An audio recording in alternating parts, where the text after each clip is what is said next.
In this video, you will learn how to effortlessly swim in a pool like this for up to 5 minutes without fear and with 100% confidence. As a brand new swimmer, you have to master both the psychology and the technique of learning to swim. So in this video, we have broken down that entire process into 12 easy to follow step-by-step modules. Now, before I ask you to watch over 3 hours of Learn to Swim content, let me share with you a little bit more about who we are so that you know why this process will work. My name is Coach Jeff. I was a 19-time swimming All-American, a 3-time Notre Dame school record holder. I'm a serial swim school entrepreneur. But besides all of that, I have spent the last 14 years of my life teaching thousands to swim, going through trials and tribulations of the exact steps that adults need in order to learn how to swim without fear and with 100% confidence. And I'm taking all of those principles and I'm handing them over to you today. And my name is Coach Meredith, and I have spent the last 16 years perfecting the exact relaxation strategies you need as a complete beginner to unlock the properties of water that hold you up and to stop fighting against it so that you can learn how to swim effortlessly and remain relaxed the entire time. If you are serious about learning to swim using this course, you have to pick up our step-by-step workbook. It includes over 20 exclusive videos, over 100 pro tips, and 120 plus pages of step-by-step guidance. Guys, the value in this workbook is insane. More information on that can be found in the link in the description below. Before we get started, we need to cover 4 essential principles that will set you up for success. Number 1, your swimming journey doesn't actually begin in the water, it begins on dry land. You see, the most important principle is ensuring that unaddressed fear never enters the water and that we can maintain a state of relaxation throughout the entire learning process. More on that in just a moment. And number 2, please absolutely under no circumstances skip any step, even if you believe that you are more advanced at the beginning or even up to the middle of this video, because what we will be covering is absolutely essential to rebuilding your foundation with water. Number 3, although we are not going to be in the water with you, we need to cover 2 very important safety items. Number 1, never swim alone. Always ensure that you inform a lifeguard or you bring with you a swimmer who's strong enough to ensure you are safe regardless of the circumstance you find yourself in. And number 2, to ensure you don't find yourself in an unsafe situation by progressing too fast, we are going to teach you a process called the self-check-in method. Please honor that method as it will ensure that you're 100% relaxed every time you begin a new swimming repetition. More on that process in just a little bit. Number 4, yes, we are giving away a combined over 30 years of swimming knowledge to you completely for free. We're doing that because we believe that every single one of you has a foundational right to learning how to swim without fear and with 100% confidence, and to do so using the absolute best resources possible. And we also believe that once you learn how to swim in shallow water for up to 5 minutes effortlessly, that you will come back to us and use our paid services in our Deep Water Mastery Program, our Treading Water Mastery Program, or come to visit us in San Juan, Puerto Rico for our 6-day Learn to Swim retreats. More information on all of that can be found in the link in the description below. I think it's time to begin. Now remember, watch this video all the way through, save it, bring it to the pool with you, and revisit it anytime you need to learn how to swim effortlessly. Welcome to part 1, where you will learn how to create relaxation out of the water first. The following set of exercises I want you to do before you ever go to a pool and begin your Learn to Swim process.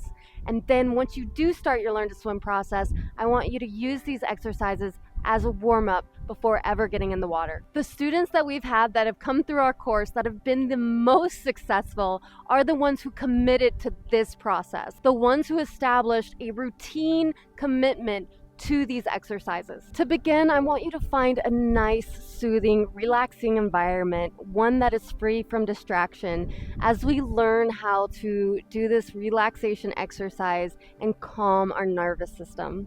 So what we're going to do after we lie down, after we've really become present and relaxed and just tried to let go of the tension from the day, we are going to place a hand over our heart and our hand over our stomach so that we can feel the rise and fall of our stomach. Now, don't be surprised if initially you don't feel much movement. We have spent a long time chest breathing, shallow breathing from just general stress and anxiety, much less whether or not it's related to water. So it's going to take a little bit of time to get warmed up and into this breathing and to activate diaphragmatic breathing or belly breathing. So enough of my talking, let's lay down and begin.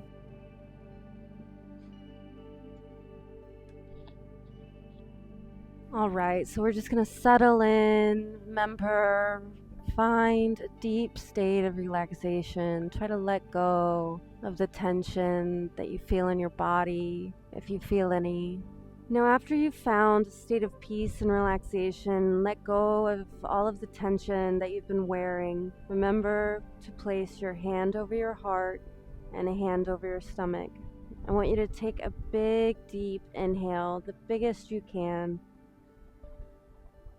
And as we exhale, we're going to exhale audibly so that you're making an ah sound. And after you've run out of air to continue making that ah sound, we're going to hold it at the bottom until you start to feel your body hunger for oxygen. And once your body hungers for oxygen, you're going to be able to pull more air into the bottom area of your stomach, and you should feel your stomach rise before feeling your chest rise. So let's try it. One big deep inhale.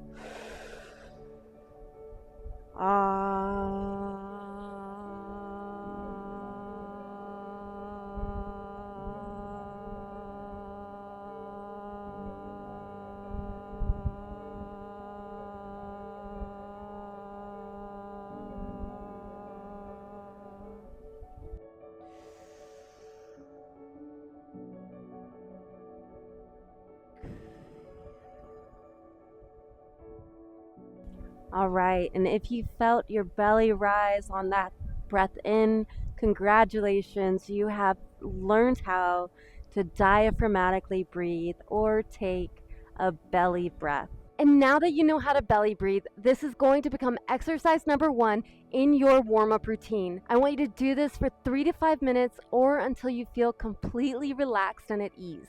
If at any point you become tired or dizzy, remember to take a break. This is not supposed to be exhausting or hard. And in exercise number 2, we are going to build on top of belly breathing and add breath counting. This is where on each inhale, that's 1, each exhale, that's 2, 3, 4, all the way until we get to the number 11, and then we start back at 1. The goal of this exercise is to be able to make it to the number 11 without getting distracted in our mind. And if you're ready, let's begin. You can do this exercise lying down, or you can also do it sitting up, whatever is most comfortable for you. Just make sure you're able to be relaxed in your abdominal area. We're going to place our hand over our heart, our hand over our stomach, and let's begin. 2, 3, 4, in 5, out 6,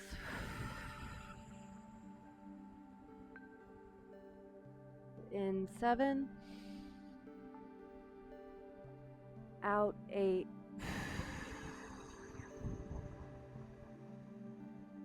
in 9, out 10, in 11. Congratulations, you've done one round of diaphragmatic or belly breathing with breath counting. Now, as you grow in your ability, I want you to work up to doing this exercise for 1 to 2 minutes straight.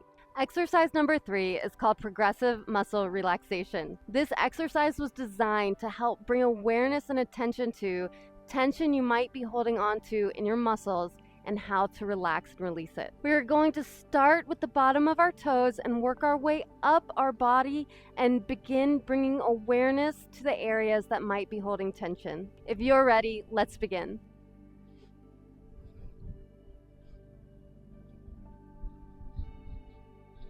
As always, get settled in with your belly breath, and we're going to begin by drawing our attention to our toes, Let's start just by kind of wiggling them, bringing attention and awareness to our feet.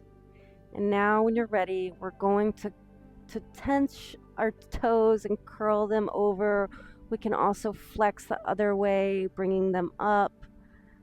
Whatever way feels natural to you. And then when you're ready, we're going to release that tension that we've created and really feel the relaxation and how relaxed they feel now that we're free from that induced tension. Breathe into the feeling of feeling relaxed and your muscles letting go of the tension in your feet. And now we're going to work up to our calves. We're going to flex our calves, pointing our toes, which makes our calves flexed. And when you're ready, release those muscles and lean into feeling your muscles relax when you let go of contracting that muscle. And when you're ready, move up to your quads or your thighs. We're going to flex. In order to flex our thighs, it's helpful to straighten our feet and feel all that tension. And now relax.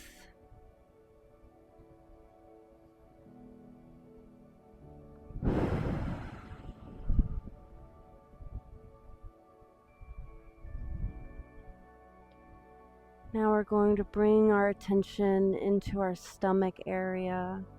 You can flex your abs. Maybe even try to sit up a little bit. And then release. And feel the weightlessness of the absence of the tension.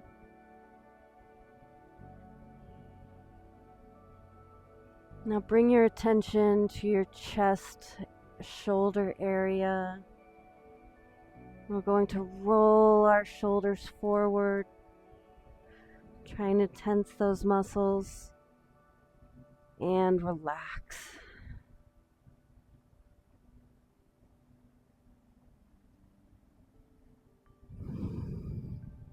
Now it's time for your neck. Let's bring our chin to our chest and feel the stress of holding our head up. Gravity trying to pull it back down.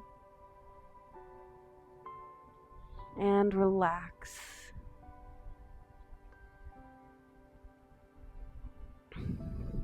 Now we bring attention to our hands and make a fist. And relax.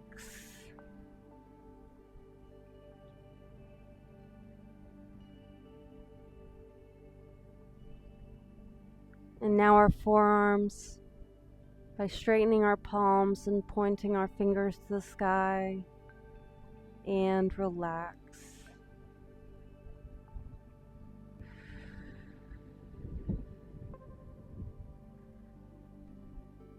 And last, our arms, our biceps, our upper arms. We make our fists again, but we focus on tensing our bicep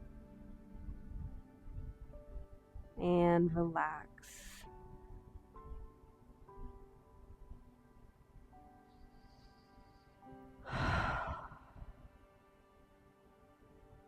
And that is exercise number 3, where we use progressive muscle relaxation throughout an entire body scan.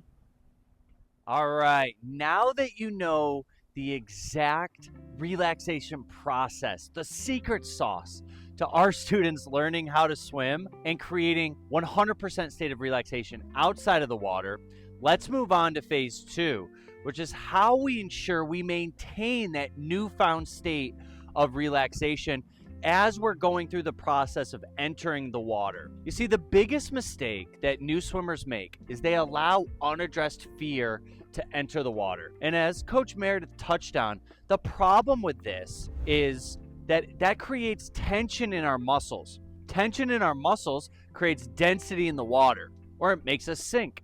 When we start sinking in the water, that means we have to start working harder to achieve the same result, which then tends to fatigue us, make us more tired, and then we reintroduce our state of fear. So in order to ensure that we don't allow that cycle to happen, we need to ensure we have a process of checking in with ourselves and knowing exactly how to maintain that state of relaxation. And we do this through a really simple process called a self-check-in process. Now, let me explain to you exactly what that is. After every single repetition that we take in the water, we are going to check in with ourselves and rate our relaxation on a 1 to 5 scale where we remove the force. A rating of 1, 2, or 3 means we have racing thoughts. We're a little bit nervous. We're not fully at peace, or we feel tension in our muscles, okay? That means a rating of 1, 2, or 3 that we are not ready to progress onto the next stage of learning, and we need to stay exactly where we are and enter back into our breathing routine where we once again go through our box breathing for 3 to 5 rounds, try to continue creating that state of relaxation before we reattempt that exact skill again. Now, if you rate yourself a 5, which means completely at peace in our mind, no tension in our body, and we have mastered that skill that we just attempted, and we're curious about what comes next, then I invite you at that point to go on to the next stage of your learning. And when you follow and honor this process, this becomes the key, the secret sauce to knowing exactly when you're ready to progress. You see, you don't need a swim instructor to tell you when you should be doing the next skill. You have that knowing inside of you. And when you honor that process, not only have you created a state of relaxation, you're learning how to maintain that state of relaxation. And you guys, that is the key to unlocking the water's support. See, the water is here to help hold you up. It's here to develop a relationship with you and to be an aid in your experience and process. It's only when we try to fight the water that it becomes an adversary. That's the right word, right? Adversary? Yeah, it doesn't help us anymore. But when we follow this process, it will come to your benefit and aid in your learning experience. So once again, if you find that your rating is a 1, 2, or 3, I want you to complete this exact process. Number 1, stop. STOP is actually an acronym where S stands for safety points. So the first thing I want you to do is to look around and see where you're grounded, anchored, or safe. Since this is a shallow water mastery course, that can mean that our awareness is brought to our feet being planted on the bottom of the pool and our head being above the surface of the water. That means we are safe. Could mean that our hands are gripped onto the gutter, which is where we are safe. And when we bring our attention into our safety points, it tends to remind us that's like, yeah, I am safe here. And that also contributes to our overall feeling of well-being and safety in the water. T in the STOP acronym stands for take a breath.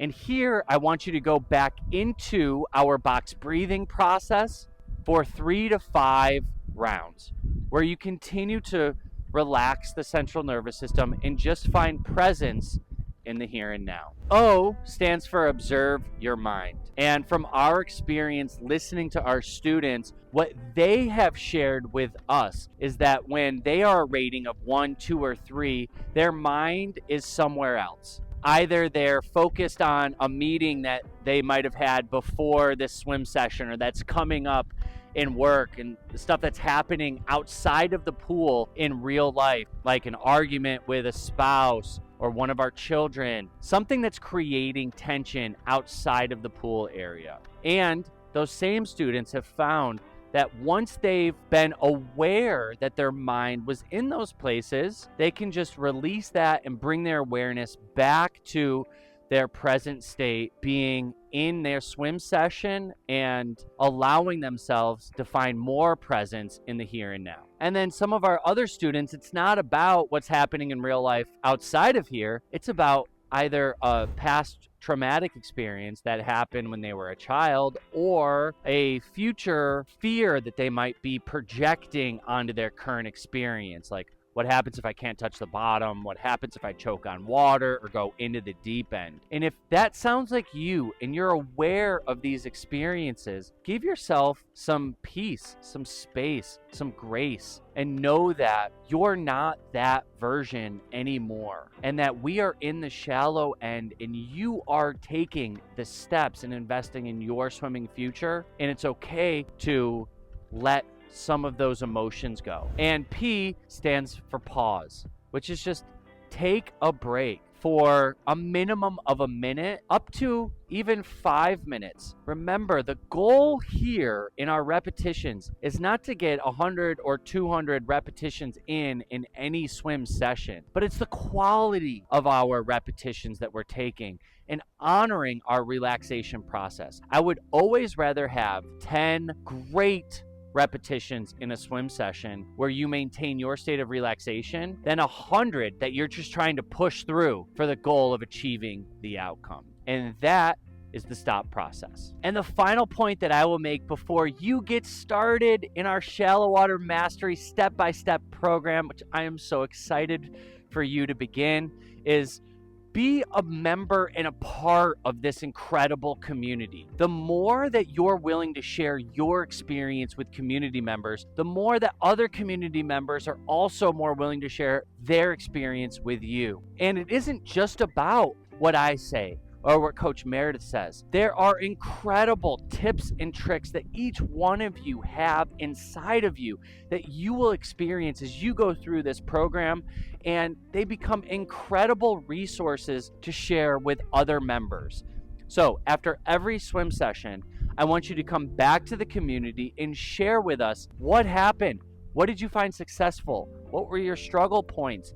And what are you going to do next time to help continue maintaining that state of relaxation and progressing inside of the curriculum? And if we all do this, wow, we will help each other learn how to swim without fear and with 100% confidence. And you guys, with that, let's begin our shallow water mastery in water program. Let's do it. Welcome to part 2, where you will learn the step-by-step water entry progression to ensure you never allow unaddressed fear to enter the water. What makes our program unique and the reason why we have a 99% success rate is that most programs want to start teaching your learn to swim process here in the water, which, if you think about it, makes sense. But actually, where we want to begin learning how to swim is out of the water. You see, the number one mistake that brand new swimmers make is they allow unaddressed fear to enter the water. The problem with that is our body enters into a fear cycle. Now, although I describe that as a fear cycle, some of you might relate better to just bringing unaddressed tension into the water. So whether you have fear, anxiety, or just tension, the goal of the Caribe Swim process is to not allow any of that into the water. And so instead of starting in the water, we actually begin the process on the top step and out of the water. We learn how to create and cultivate a state of full relaxation out of the water first, so that whenever we step foot into the water, we do so on our terms in a state of complete relaxation. So join me as we begin our swim lesson out of the water. Before every single swim practice, I want you to complete a 3-step relaxation process. Step number 1 is a 5 to 10 minute mindfulness meditation. Step number 2 is a process called box breathing. And step number 3 is a visual meditation where we start thinking about these skills that we are going to be doing once we are relaxed and are in the water. Now, I will not be covering each one of those relaxation processes, but I have linked to our complete Caribe Swim relaxation process inside of our free Adult Learn to Swim community. You can find that in the link in the description below. Now, we begin our Learn to Swim process here on the top step with only our feet in the water. And this is to help ensure that we do not bring unaddressed fear into the water with us. And so From the top step, I want you to bring your awareness inward and just check in with yourself and rate your relaxation on a 1 to 5 scale. A 1, 2, or 3 means that you need to spend more time on the top step because you're not 100% relaxed. A 5 rating means you are 100% relaxed and you're curious about what comes next in the process. Once you've achieved a 5 from the top step, I invite you to move down a step and continue acclimating to the water. Remember, the only goal that we have with this water entry progression is to maintain a state of calm and peace in our mind, body, and breath. And so at every step, I invite you back into the Caribe Swim self-check-in process and make sure that you maintain a rating of 5 before moving on to the next step in the process. So once you have done that, I invite you to move down a little bit lower. Now, what you may notice as the water level starts rising to your stomach or belly button area and then further into our chest area might be some sensations of pressure. How do I describe that?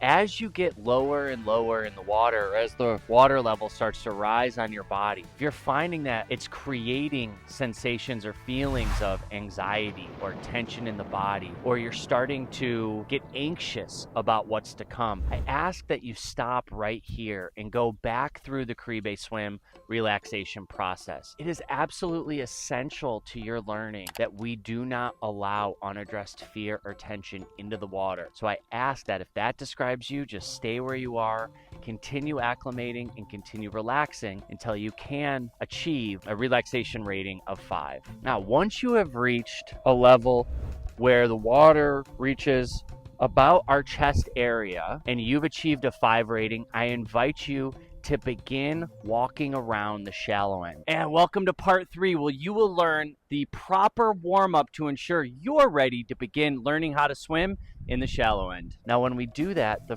first area I would like you to bring your attention to is the wall. And I just want you to have one hand on the wall and one hand relaxing, moving in the water back and forth, where our palm moves in towards our body and out away from our body. This is called sculling. And we're just gonna do this and maintain a state of relaxation the entire time. Now, depending on how warm or how cold the water is, this warm-up process may take a different amount of time for each of you. Typically, the colder the water is, the more that we want to spend time acclimating our body to it. Now, more specifically, the technique that I want your hand to be doing in the sculling movement is your palm, when it's facing in, our arm moves in, and then it turns and our palm faces out and our arm moves out. And an easy little jingle that I learned from my days teaching kids how to swim was just in on the way in, out on the way out, in on the way in, out on the way out.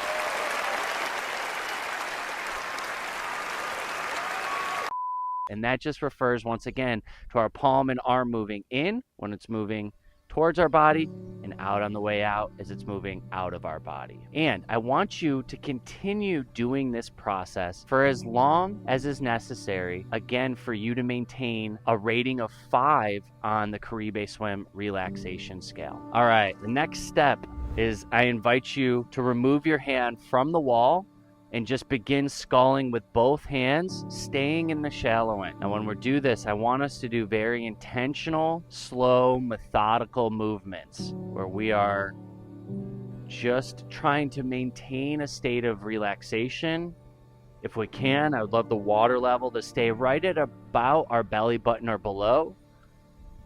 And we just continue acclimating and warming up to the water. Now, once we have done that for 5 to 10 minutes, I invite you to begin slowly lowering ourselves down into the water so that we can begin acclimating to water that's a little higher on our body. When we do that, I ask that you again return back to a safe place where we feel grounded, meaning our hand is placed on a wall. So this is a great safety point, lets us feel safe.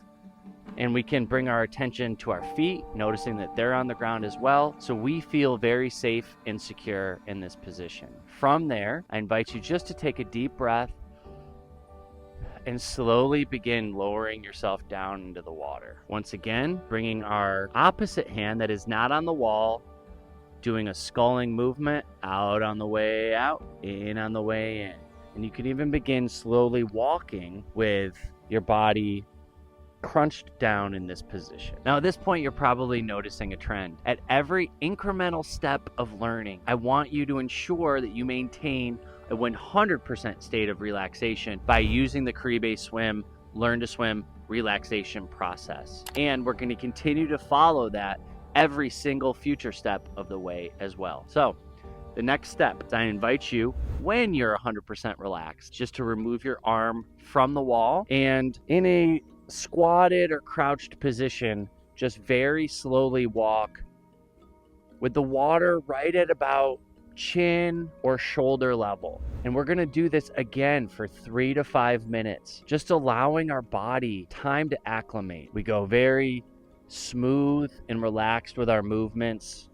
Nothing is rushed, nothing is forced. And even if you might feel like you are more advanced than this step, I urge you to take your time every single swim session and go through this process, because it will greatly speed up your learning down the road. And welcome to part 4, where we will guide you step by step on how to put your face in the water and then achieve up to a 30-second breath hold. All right, from there, it's time to go back to a wall, because we are going to begin our facial submersion progression.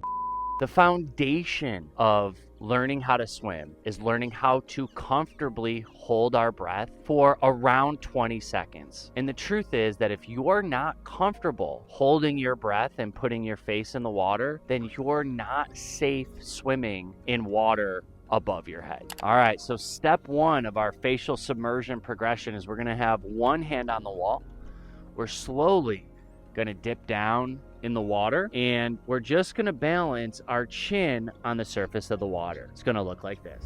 Gently move your chin forward, and I just want you to relax it on the surface of the water. I want you to do this for 3 to 5 seconds, and then slowly stand back up. At every step in this facial submersion progression, I want you to go back through the Caribe Swim relaxation process and ensure that you are a 5 before ever progressing onto the next step in this progression. So step number 2, once again, slowly dip down in the water. We're gonna lean our chin forward, only this time we're gonna have our chin and our mouth slowly dip down into the water. Make sure we take a deep breath before going into the movement. And then very slowly and intentionally dip your chin and your mouth in the water like this.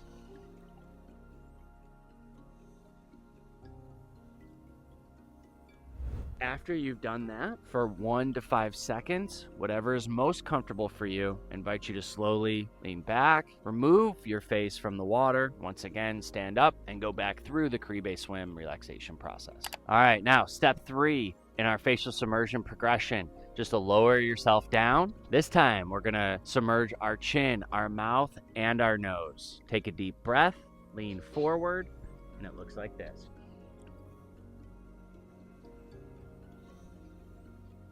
Tilt your head back, clean off your face if you have any water that doesn't feel comfortable, and then slowly stand back up. All right, next step in the progression is, you probably already guessed it, is our chin, our mouth, our nose, and the top of our head.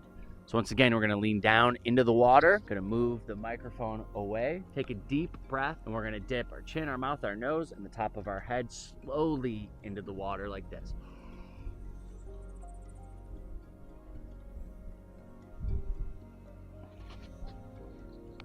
Clean off our face, and then stand right back up. Now, once we've completed this facial submersion progression, the next step is to start increasing the length of time that our face is in the water and we're holding our breath. I think the easiest way to do this is by increasing it every rep by 1 to 3 seconds. So we may begin with 3 to 5 seconds. From there, we may go 5 to 10 seconds. From there, 10 to 15 seconds. And we're working our way all the way up to a 20-second relaxed breath hold. Once you have done that, well, I'll see you in the next progression. So now that we have covered how to create a state of pure relaxation out of the water, we've learned how to ensure that we don't bring unaddressed fear into the water with us through our step progression. We learned our shallow water warm-up sequence, and we took you step by step through how to create a 20-second facial submersion and breath hold. Now I want to walk you through the most common mistakes that brand new swimmers make at any one of these first 4 steps. Now, the biggest mistake that brand new swimmers make is allowing unaddressed fear to enter the water or rushing through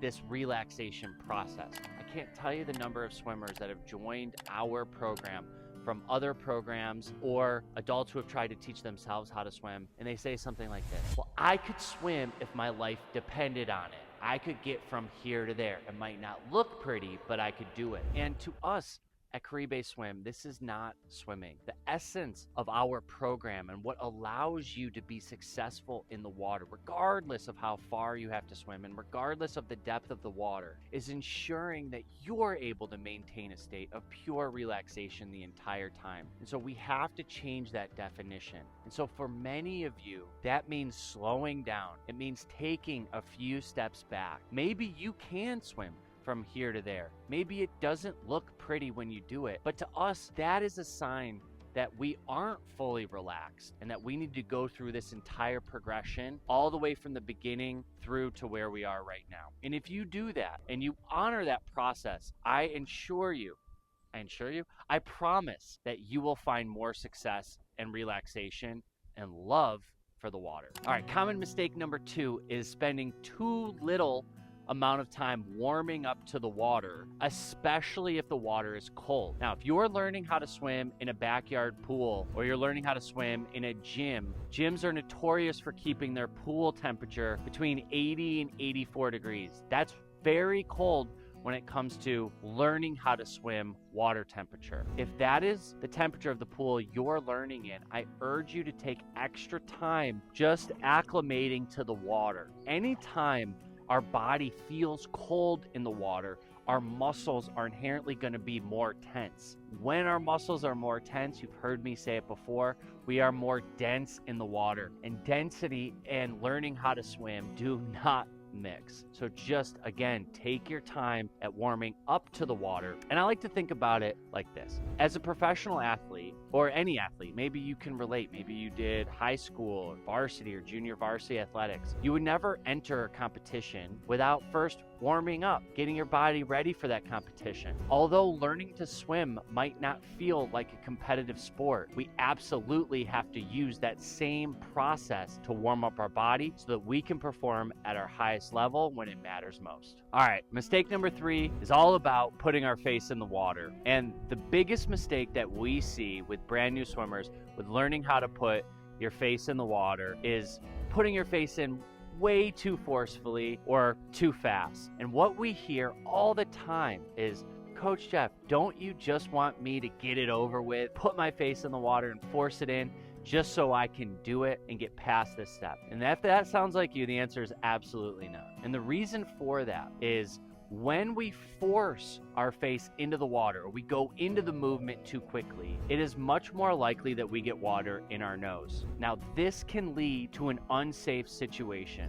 And generally, outside of it not feeling good to have water in our nose, we tend to feel a tingly feeling in our head. Our reaction to getting water in our nose tends to put us in an unsafe situation. So it is our ultimate goal that when we are putting our face in the water, that we honor our relaxation process and ensure that as you're going through the sequence, chin and mouth, chin, mouth, and nose, that you only continue progressing when you are a 5 in your relaxation rating. And here's a bonus technique for ensuring water doesn't get in your nose. And I want you to follow along with me. When we take a very deep breath, so we have filled up our lungs with air, then we continue breathing in through our nose. There is a point at which you can no longer inhale any additional air. It's at that point you create a seal and a barrier that will not allow for putting our face in where water cannot get up your nose.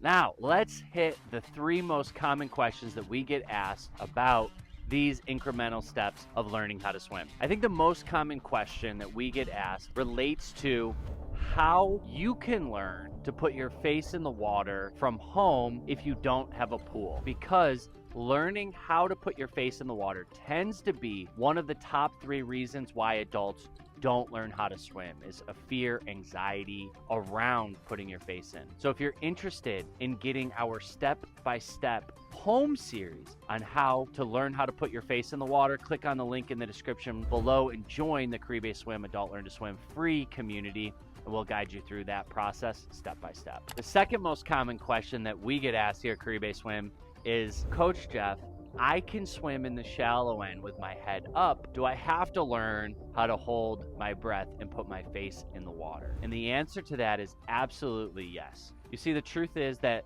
swimming with our head up out of the water like this is actually a very advanced skill. And the problem with this is it makes us very tired very quickly because our head weighs a lot, and that puts a lot of pressure on the rest of our body. That pressure makes it so that we have to work harder in order to swim. Remember, our goal is to maintain relaxation the entire time, and the water works more to our benefit when our head is in the water and our spine is completely in alignment. The third most common question that we get asked is, if I can swim with my head out of the water, do I need to be able to swim with my head in the water? And the answer to that is absolutely yes. And this is really a safety related question. The reason why we need to be able to swim with our face in the water is if our head is out of the water and we're not comfortable with our face in the water, we are not in a state of control in all of the experiences that might happen when we are at a swimming pool, in a lake, or in an ocean. We could get splashed in the face. A wave could come up and hit us in the face. And if we haven't learned how to be comfortable with water in our face and in and around this area, then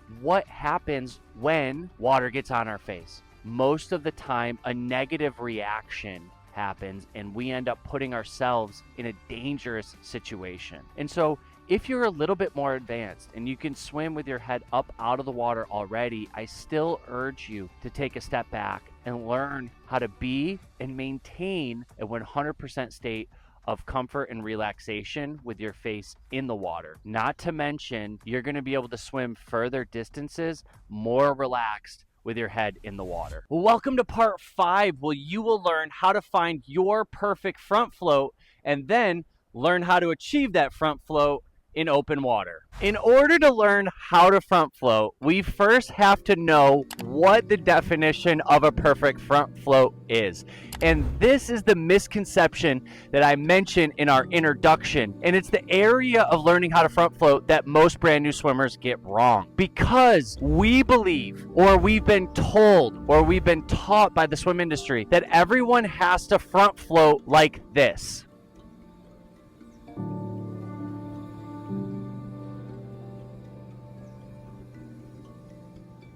You see, most of us believe that a perfect front float only exists when both our arms and feet are at the top of the water, but nothing could be further from the truth. The reality is that most of us really aren't able to achieve that. You see, achieving your perfect front float comes down to your unique body composition. Let me cover a few examples for you to paint the picture. Some of you might have extremely muscular legs, and muscle is more dense than water. So if you have very muscular legs, your front float might look like this.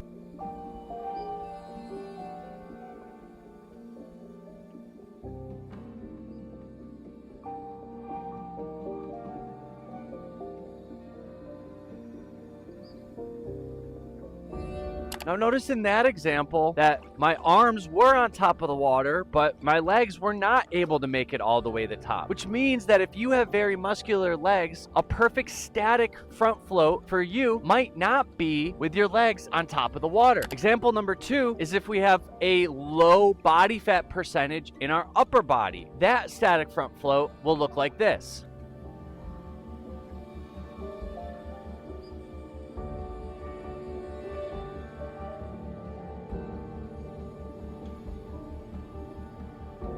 Notice how my arms were not able to lift up on top of the water, but my legs were. Now, example number 3 is if we have a low body fat percentage throughout our entire body. And that example looks like this.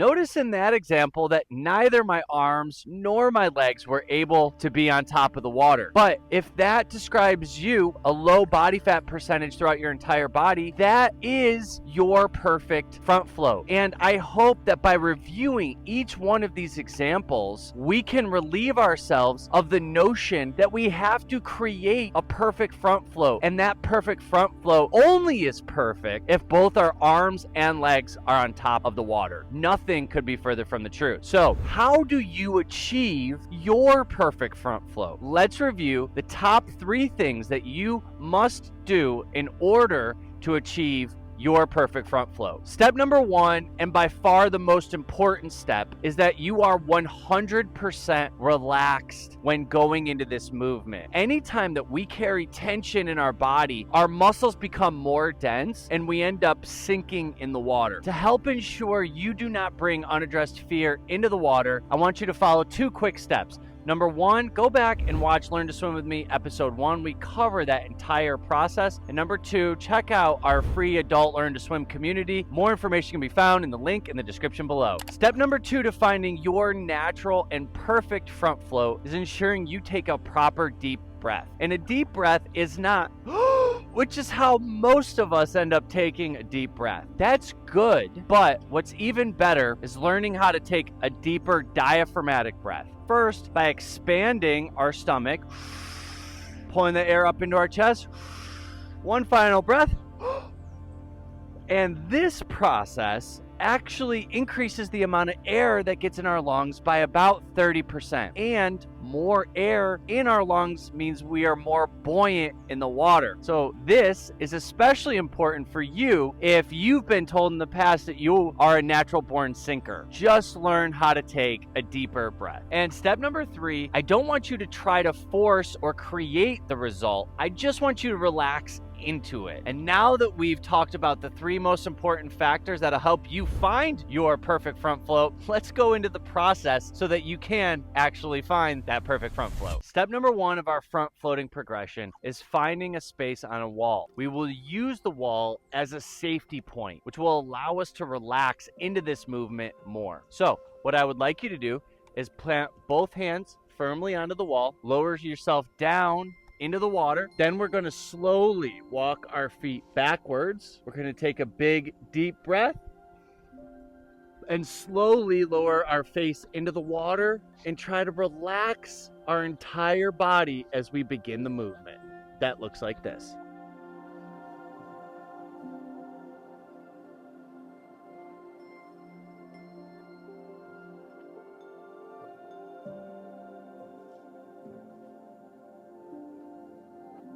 It is very important that we practice this movement on the wall a minimum of 20 times, because finding your perfect front float is not going to happen on the first repetition. You see, all of us carry some amount of tension into the water with us, and the more reps that we take, the easier we're able to find our pure state of relaxation in the front floating movement. So I urge you to not move through this process super quickly, but instead take the time, take the number of reps that is necessary so that you can settle into a relaxed front float every time. Remember, front floating is the entire foundation of everything else that comes in your Learn to Swim journey. So ensuring that we can hit this every time is absolutely essential. Now, we will cover the most common mistakes at the end as it relates to all of the front floating movements, but it's at this point I do want to talk about some of the things that you can expect to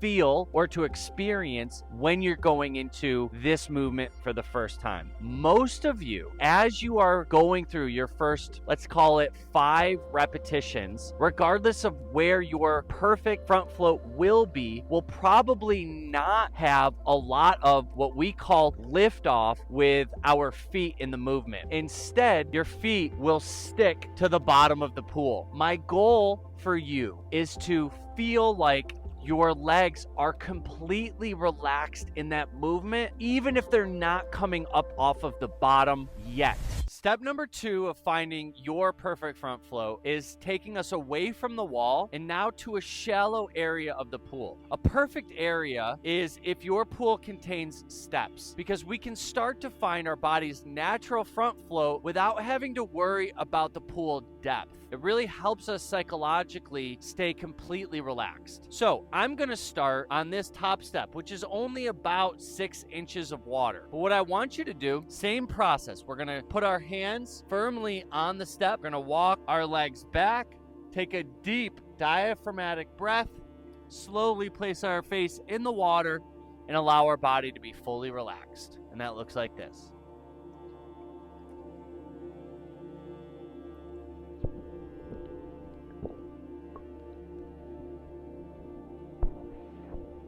The reason I love practicing this so much on steps is that we can have our hands on the step and then we can move our hands up off of the step so that we can begin to feel that feeling of floating for the first time. And it's an incredible feeling. I can't wait for you to feel it. When we move our hands up, that is step number 3, and that looks like this. Step number 3 still involves the same step, only I want us to start to let go of that step when you are 100% ready. And this is why the steps are such a great place for us to keep practicing this progression, because if we feel a little bit of tension or anxiety, or we feel like our mind is getting the best of us and we get scared, then we can just move our hands right back down to grab back onto the step. But this allows us to start to feel the feelings of a natural front float or the water carrying us. That looks like this.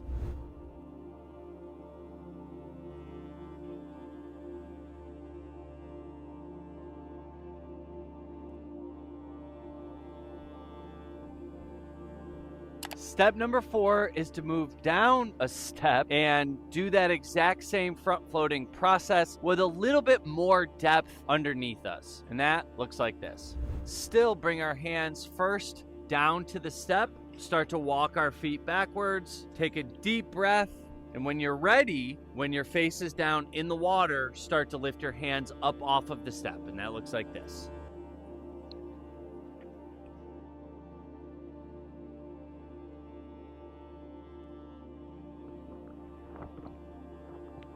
Step 5, I want you to come back to the wall you started on, only instead of having both your hands on top of the wall, they're now gonna have just our fingertips pressing up against the wall. And this will allow us to find our body's natural front float like we talked about earlier, with still having the comfort of facing the wall, okay? And that process looks like this.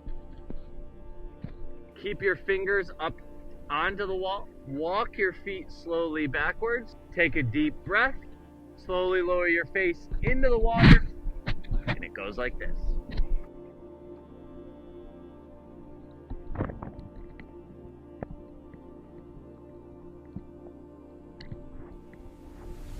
This point is super important, so make sure you're listening closely. If we start to float backwards during this step in your progression, it is absolutely essential that we don't react to that with force, with fear, with anxiety, that we notice that that's happening, but also realize that we're still safe.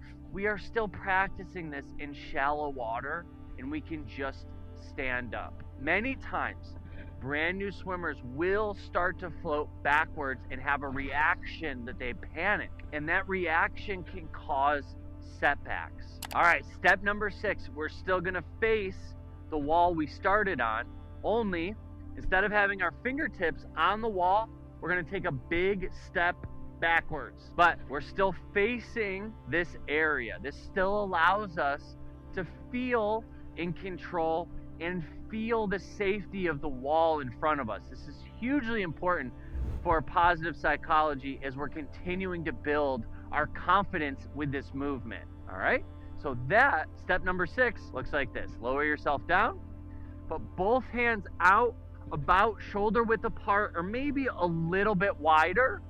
Take a big deep breath, slowly walk your feet back a little bit, and gently lower your face into the water like this.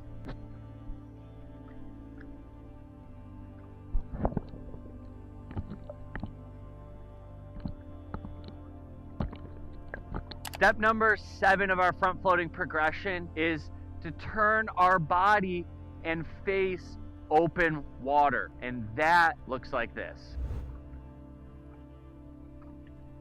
So remember, one arm out, other arm out, a little bit beyond shoulder width apart.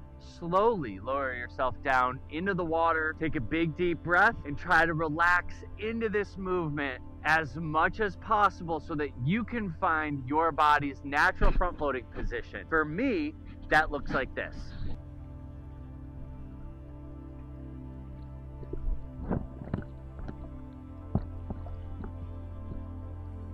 And step number 8 is just to practice this 20, 50, 100 times. Practice it as much as you need in order to consistently find your body's natural front floating position and to ensure that while you're doing that, you are 100% relaxed. Now, it's at this stage in your front floating learning that I want to bring your attention to a little nuanced detail that our new swimmers share with us as they're learning how to front float. And that is the difference between maintaining a state of pure relaxation in completely calm water versus finding and maintaining that same state of pure relaxation when the water has a little bit more movement, ripple, or a little bit of wave in it. And that is common if it's windy outside, if you're practicing in a public pool that might have other swimmers around. So my advice to you is this: really embrace feeling and movement of the water. Remember that we want to maintain a state of inner relaxation, inner peace, and not react to the external environment. So if you notice that you might begin practicing in calm water and then all of a sudden it becomes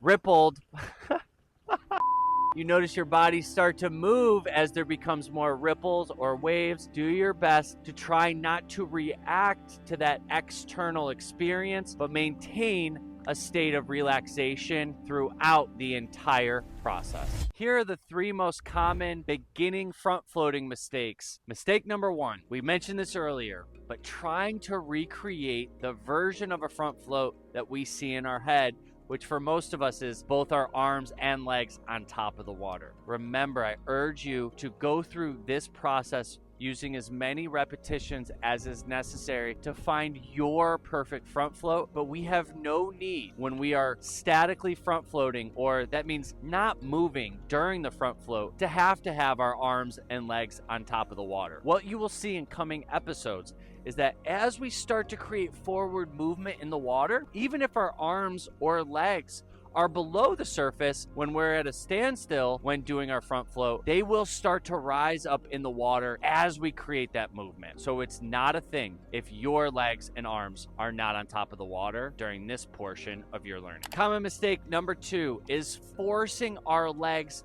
up to the top of the water when we're doing our static front float. Remember, you do not bring your legs up in the water. You allow the water to lift your legs up. But when you force your legs up, here's what that tends to look like.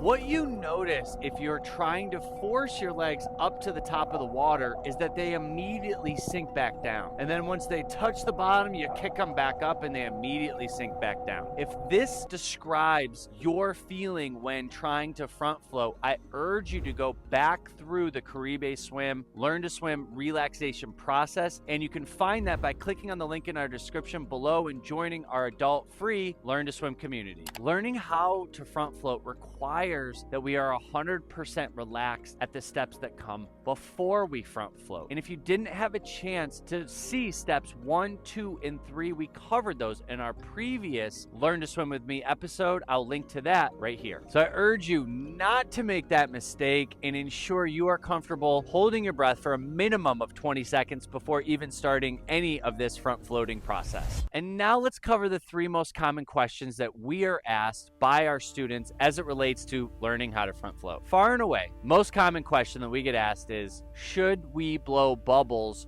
when our face is in the water during our front float? And the answer to that is not yet. As we've covered in previous videos, when we blow bubbles, we lose buoyancy, or we start sinking in the water. Air in our lungs is a key ingredient to us being able to comfortably find our body's natural front floating position. So at this stage in your learning, I urge you just to comfortably hold that air in our lungs. There will be a time and a place where we do learn how to blow bubbles, and we do use that as part of our learning, but this is not that step yet. Common question number 2 is one of my favorite to be asked, which is, what happens when I go into my float? If I'm so buoyant, I have a hard time getting back down. And I love this question, not because I want you to get stuck on top of the water. I promise you that's not it. But it's that most adults, when they enter into this process, have such a fear of sinking that when they realize how supportive the water is,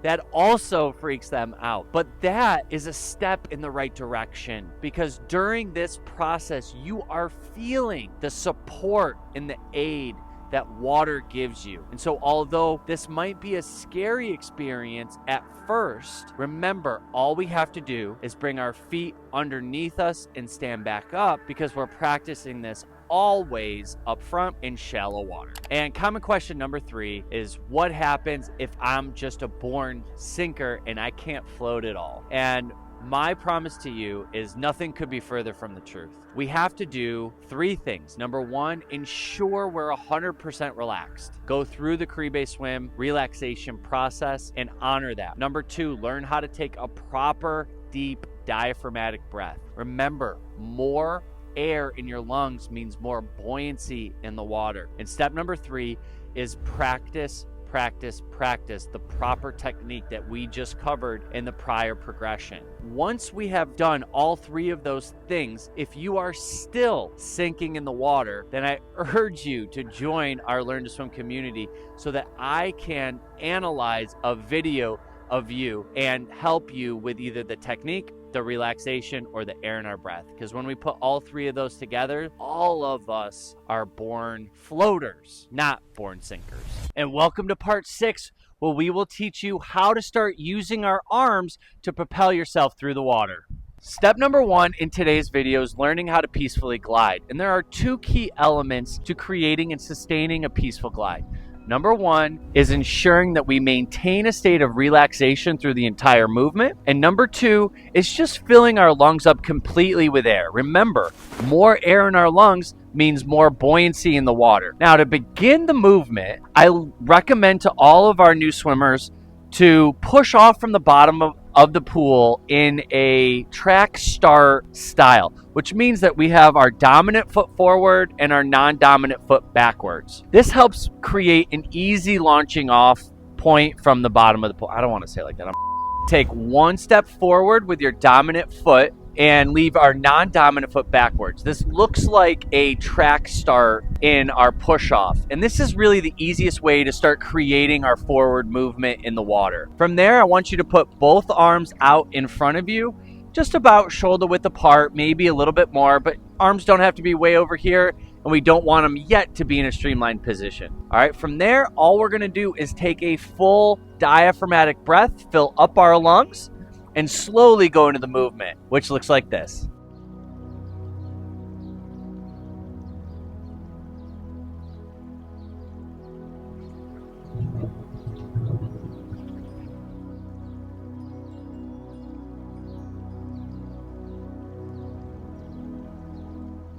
You want to sustain your front glide as long as you're comfortable and maintaining momentum. Once you start to feel yourself slow down, all I want you to do is bring your legs underneath your body, push them down towards the bottom of the pool, and stand right up to reset to begin again on repetition number 2. The 2 most common mistakes that new swimmers make when going into the front gliding movement are, number 1, having our head position looking too far forward.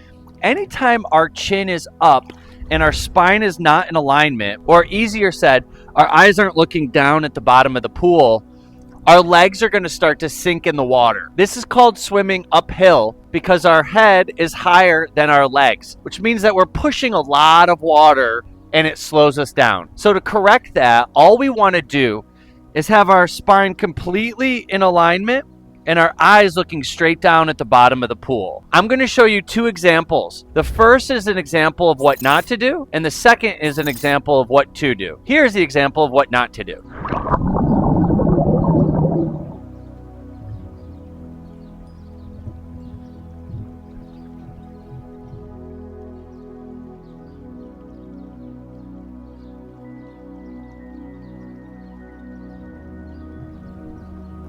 Now, if you have the urge to want to lift your head, I completely understand, and it's super common. Of course, right? You want to see where you're going in the water. But as I mentioned earlier, this comes at a huge cost. So I promise, the more that you practice having your eyes looking down at the pool, the more comfortable you will get with the movement and the more trust you will have on where you are in the water. And so we'll begin that process now. And here's what it looks like to have our spine completely in alignment and our eyes looking down at the bottom of the pool.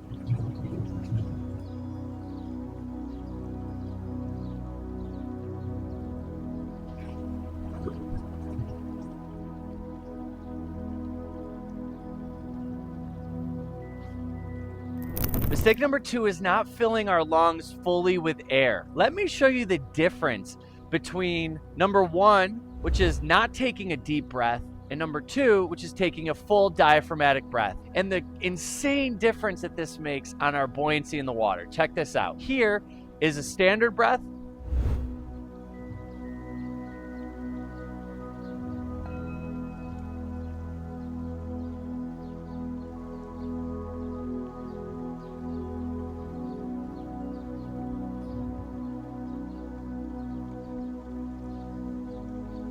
Did you notice how quickly my body started sinking in the water? It's crazy. Now check out the difference when I fill my lungs up fully with a diaphragmatic breath and how much more buoyant I am in the water. Check this out.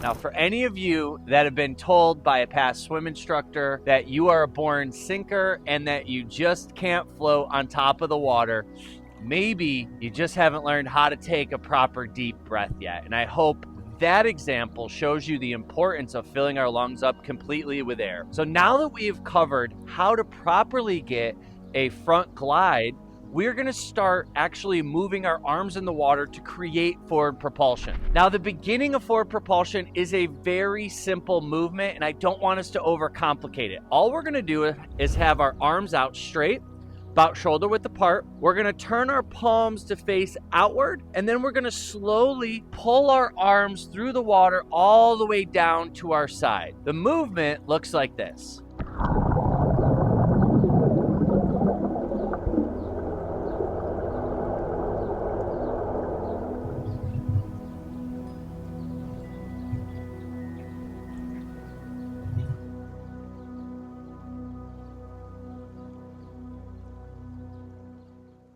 One of the keys to our students' success is being able to practice this movement out of the water before they practice it in the water. Because if we can find our coordination out of the water, I promise it makes it a lot easier once we actually jump into the water and start doing the movement. So all we want to do is bring our arms up above our head.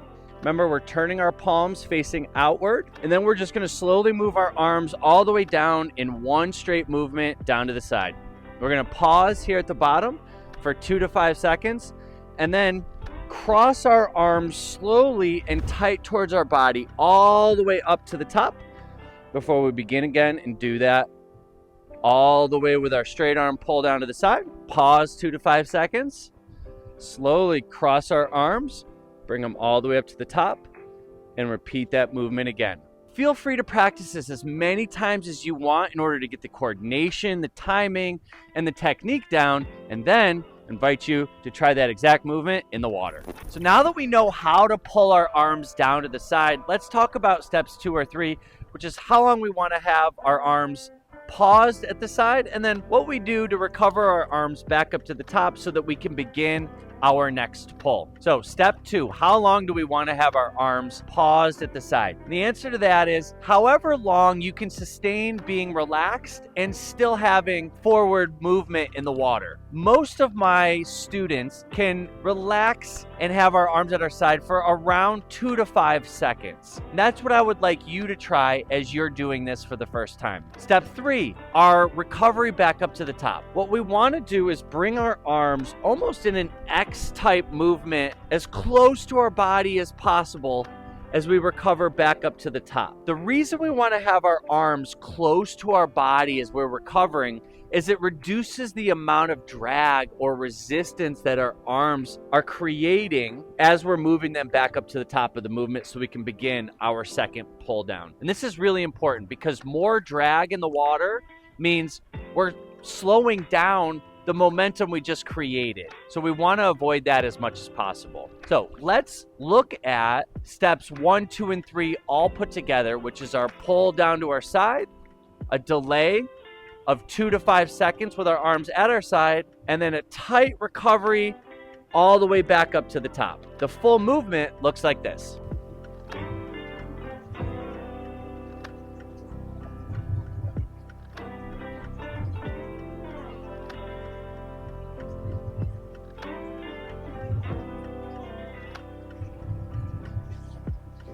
Now, one of the more common questions that I'm asked by my new students is, do we want to kick when we're doing this movement? And the best answer is, if your body feels like wanting to kick, it's okay to gently kick. But it's still at this point that I don't recommend intentionally kicking yet, because we're really working on relaxing as much as possible and using as little effort as possible. There will be a time and a place later in the series where we introduce flutter kicking, but now is not that time unless the body naturally wants to do it at this point in the movement. The biggest mistake that I see my new students making is rushing the movement. Remember that our entire goal of this process is to make effortless movement in the water. And we do that by peacefully moving our arms down to the side, sustaining our glide, and then peacefully moving our arms back up to the top before we begin again. This is not a rushed movement. Our goal is not to forcefully get from point A to point B, but to use the beautiful properties of water that help hold us up and to relax through that entire movement. But nonetheless, let me show you what a rushed movement looks like, and then we can compare that again to what a peaceful movement looks like. Here's the rush movement.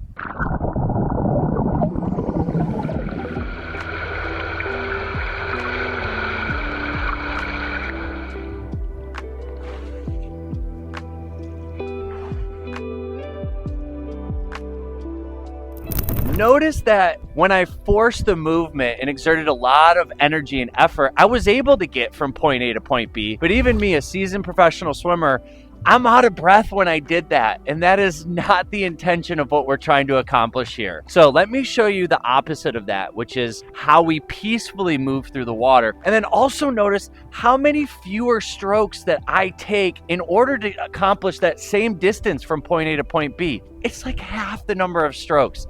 And less strokes means less energy and less effort. Let me show you what that looks like.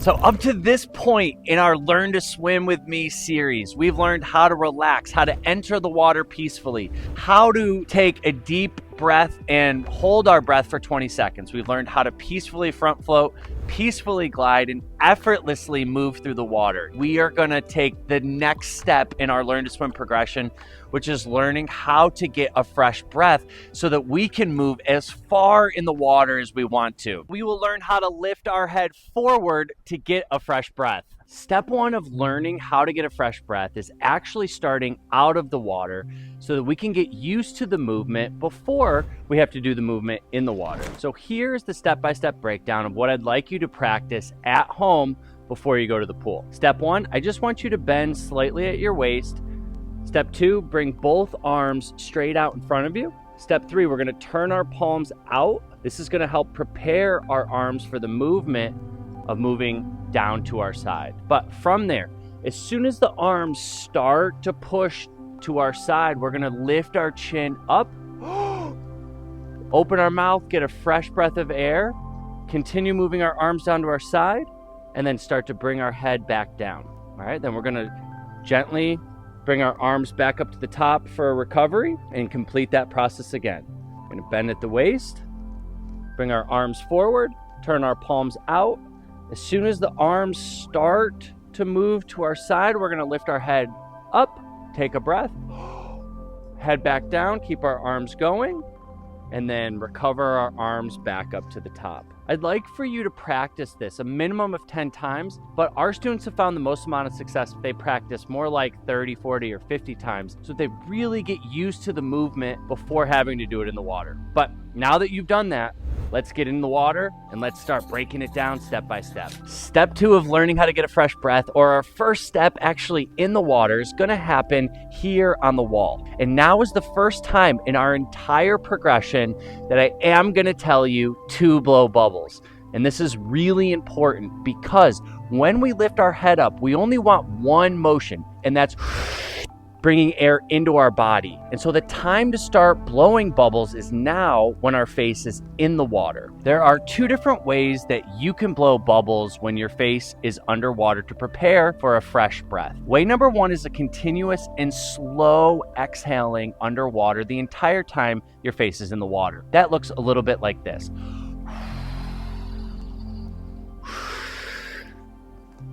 Way number 2 is holding your breath up until the last moment and then giving yourself a little bit more of a forceful exhale right before you lift your head. And that looks a little bit more like this. And I would say about half our students do way number 1, half our students do way number 2. So I think it's important for you to try both of those ways at home to see which way you like best. Let me demonstrate both of those with my face actually in the water so that you can see how to begin practicing this at home. Here's way number 1, our continuous exhale the entire time my face is underwater.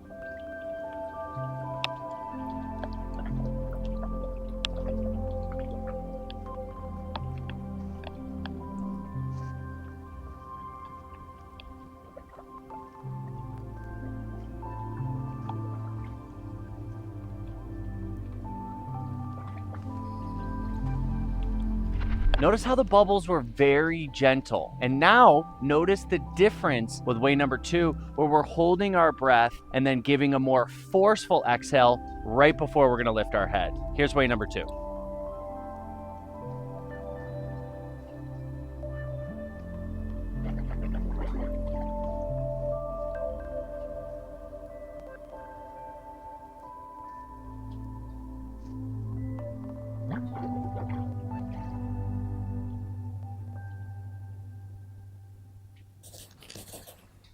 All right, step number 3 is the timing of our breath. And that happens when our arms on the second pull start to separate and come towards our side. All right, it's very important that we breathe every 2 pulls. And this is so that our body has a chance to rise back to the top or be more buoyant in the water between our breaths. If we're breathing on every single stroke, I think that's too frequent. And our students have found that if they hold their breath for 3 or 4 strokes, that as they start to go further distances, they run out of air and they fatigue quicker. And so we found that sweet spot is really breathing every second stroke. All right, so just to reiterate, when the arms start to pull and spread from, let me go again.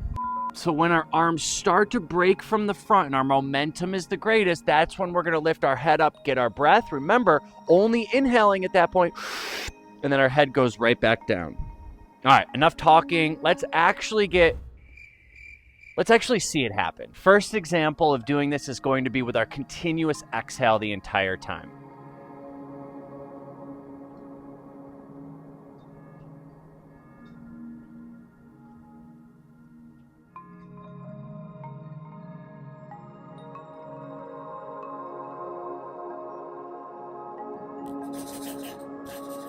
And this is way number 2, where we're holding our breath and exhaling more forcefully after our second pull, right before we're gonna lift our head up to get a breath. And that looks like this.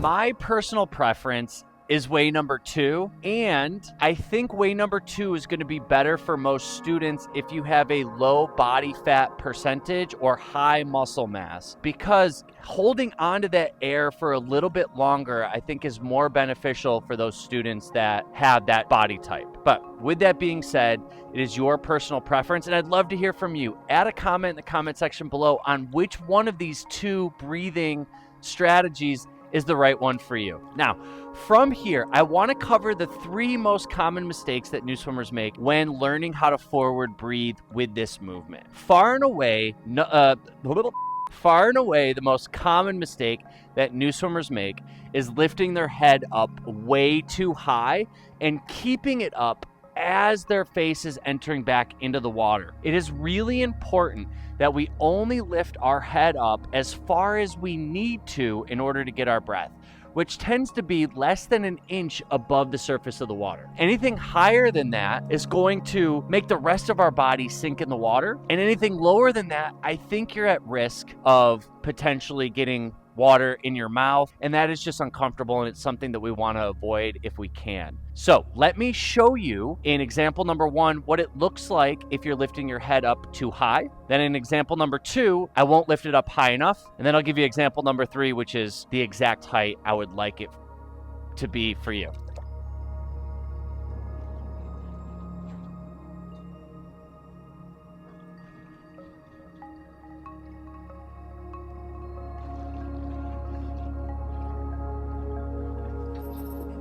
I think it was Einstein that said that every action has an equal and opposite reaction. And so if we're lifting our head up too high, what you're going to find is the reaction, or the opposite effect, is that our body goes very deep in the water after that. And that can be uncomfortable for a lot of new swimmers. So I'd like for you to avoid that. And here now is example number 2, where we're lifting it just a little bit too low.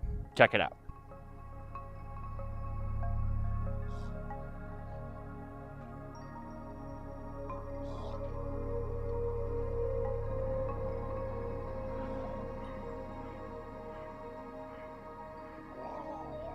Wait, I still have my goggles on. That's okay. This now is way number 3, which is the perfect height to lift your chin up when getting your fresh breath. Check it out.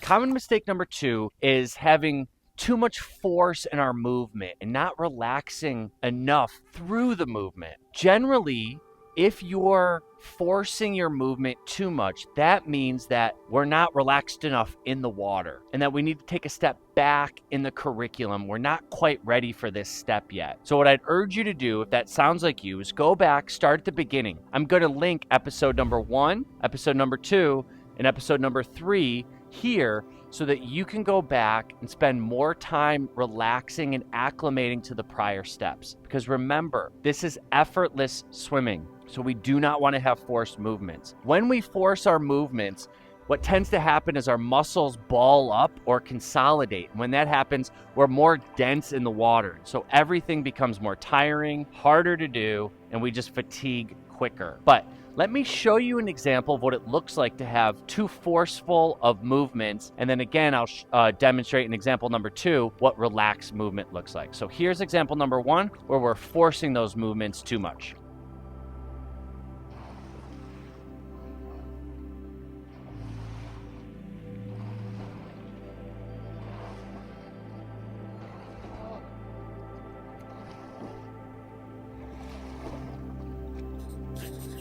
Notice how when I am forceful with my movements, I'm still able to swim from point A to point B. But I urge you to reconsider the point of why we're in the water and why we're swimming. Remember, this is peaceful swimming. Our goal is not to fatigue ourselves instantly, but to be able to sustain swimming as long as we choose. The only way to do that is learn how to relax into the movement. All right, so here's example number 2, where we're again just peacefully moving our arms through the water. Now notice, if you are completely at peace with this movement, we have a delay at our side for 2 to 5 seconds. We covered that in the prior video, but I'll cover it again here because it's really important. One of the main indicators of not being relaxed enough in our movement is having anxiety when our arms are at our side, thinking that the water's not going to hold us up and we're going to sink, all right? But watch what it looks like when we do have but notice what it looks like when we are able to have the peace and presence of mind to delay our arms at the side. Watch our beautiful glide over the top of the water.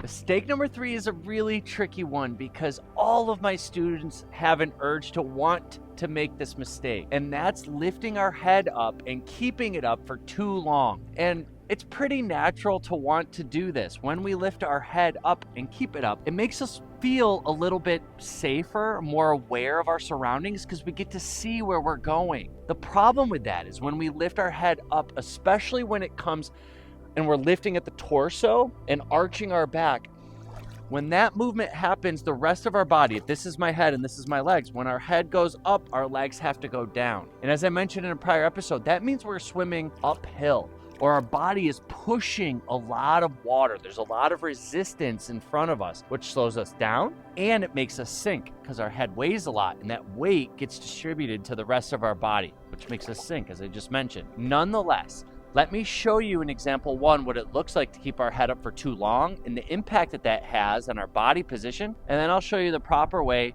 again in example number 2. So here's number 1 where we're lifting our head up and keeping it up for too long.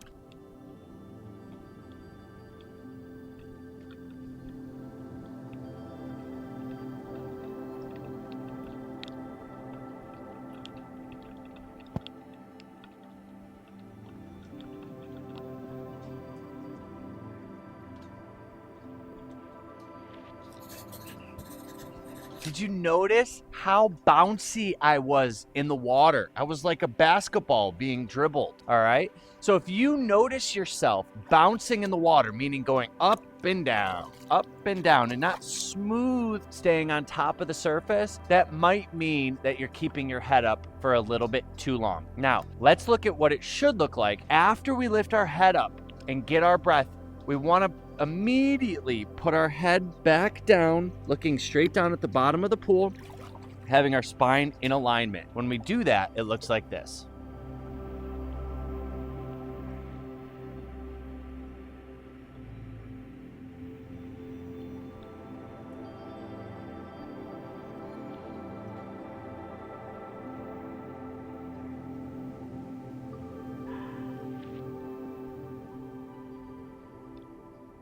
All right, you guys, that is it.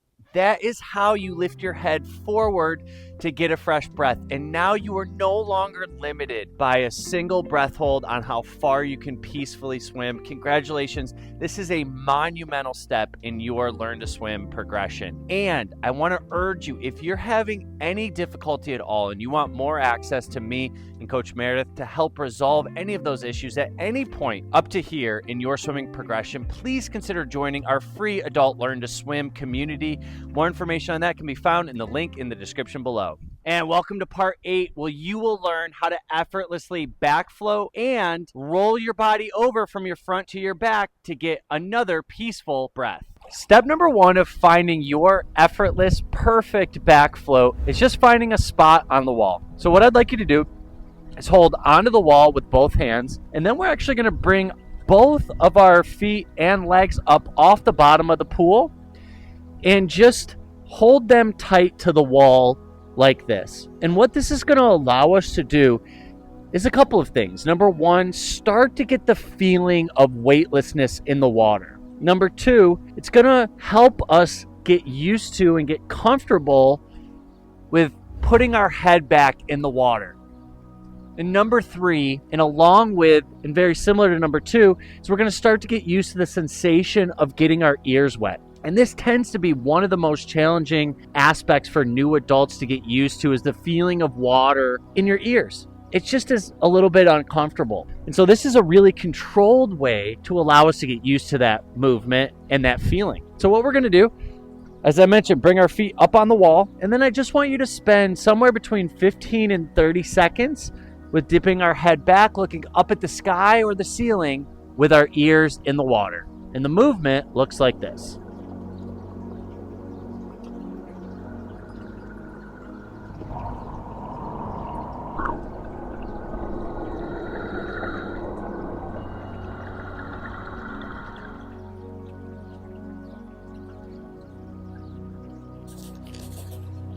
Now, some of you might not have a gutter system that works like this. So if your wall is much higher than where the actual water level is, then I urge you to find a ladder and we can do that same exercise. So let me show you what that looks like with a ladder. Basically, we're gonna grab onto, what are these called? The railings of the ladder, and then bring our feet up, maybe to the bottom stair of the ladder.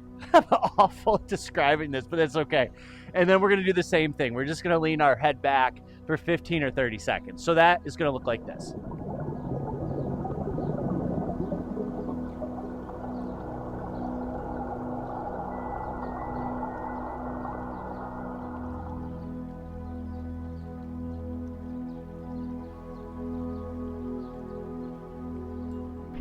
Now stick around to the end of the videos. I will cover 2 or 3 things that you can do if you get water stuck in your ear to both help get it out, dry it out, make sure you don't get an ear infection. So make sure to stick around to the end of the video for those tips and tricks. Step number 2 is to go back into the same movement as we did in step number 1, only this time we're going to include 2 additional things. Number 1, we're going to start to take a deep diaphragmatic breath and hold our breath while we're on our back. One of the keys to a successful and effortless back float is using air in our lungs to help keep us buoyant in the water. And so we want to practice that now when we're on the wall. Number 2 is I just want you to go through a body scan and scan to see if you're carrying any tension in your body. One of the ways that you will immediately start to sink in the water during a back float is if we're super tense. So while we're on the wall in a controlled setting, I just want you to go through a body scan and try to remove any of that tension if you have it in your body.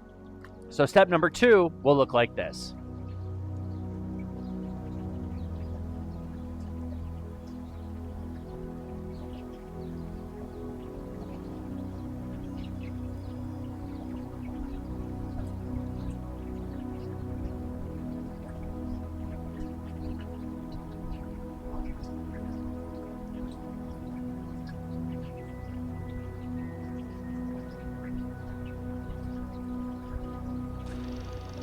Now, what you may have noticed is my cheeks puffed up when I was taking a deep breath.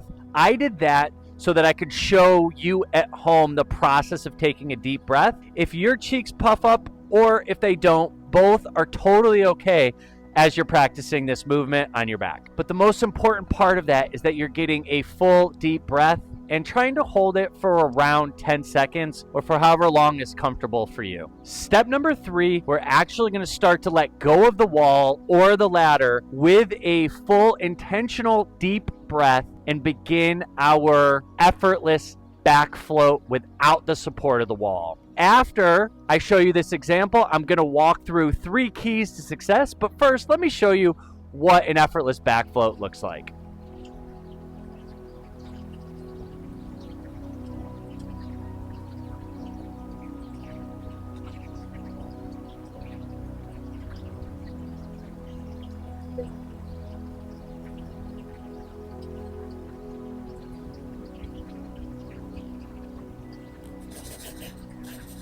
Here are 3 keys to let me try again. Here are 3 keys to effortless back floating. Key number 1, we need our head to be looking slightly behind us. One of the biggest mistakes that new swimmers make when they're going into their back float is they like to look at their toes. The problem with that is it will immediately make us sink to the bottom of the pool. Let me show you a incorrect way of going into our back float with our head position where I'm looking at my toes, and then I'll correct that and show you the proper way in take number 2. So here's number 1 where I'm looking at my toes. Watch how quickly I sink.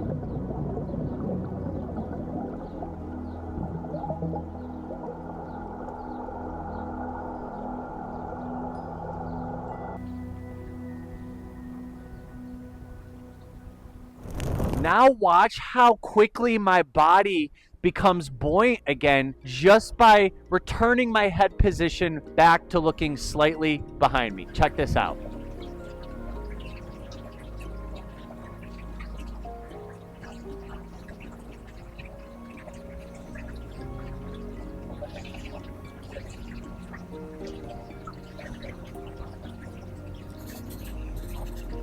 Key number 2 is getting a proper deep breath. And what I mean by that is a proper diaphragmatic deep breath. So what is not a proper deep breath is a chest breath like this, which is how most of us nowadays tend to breathe. We need it to be much deeper. So we're going to expand our stomach, pull that air up into our chest, and then get one more. That is a deep breath.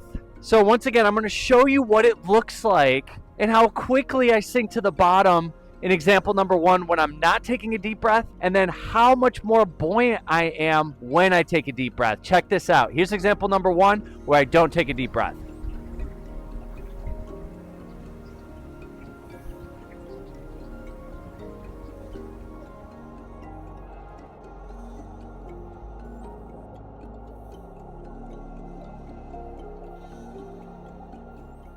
Now watch how buoyant I am when I take a deep breath.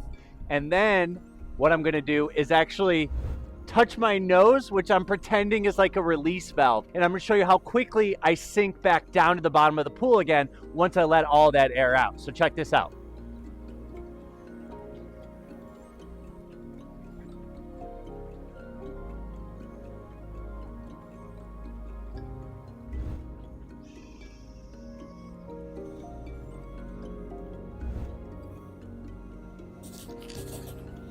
And key number 3 is our arm position. Now, most of my students find the most amount of success with their arms just straight out to the side, kind of like an airplane. However, there are some of my students that do a little bit better with their arms going higher up, and some that do a little bit better with their arms further down, closer to the side.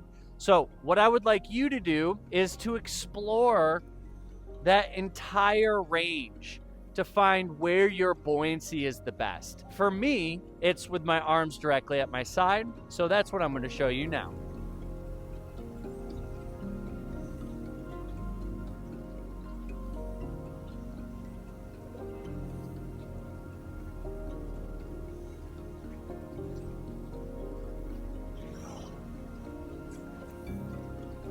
Now, this is the stage of back floating where every student says something like this: Coach Jeff, now that I'm up on top of the water, how the heck do I get my feet back down on the bottom? So if that sounds like you, we now are going to cover how to stand back up, because it's a little trickier than our front floating, and I want to make sure that you're 100% comfortable when you do this so that you don't get caught on the surface of the water wondering how the heck do I get back down. So there are 2 strategies that I would like you to try to see which one you're most comfortable with in order to get your feet back down on the bottom of the pool to stand back up. Way number 1 is by slowly starting to relook at our toes. Now, I know in the prior scene, I just told you that the key to successful back floating is to not look at our toes, but for this part, we actually want to sink to the bottom of the pool, at least our feet, so that we can stand back up. So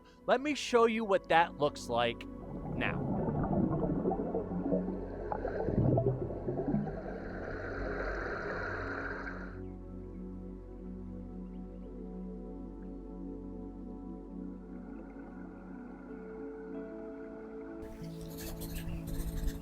Now, please, please, please do that movement slowly, because it can be a little traumatizing if we start looking at our toes too quickly. Let me show you what that looks like now.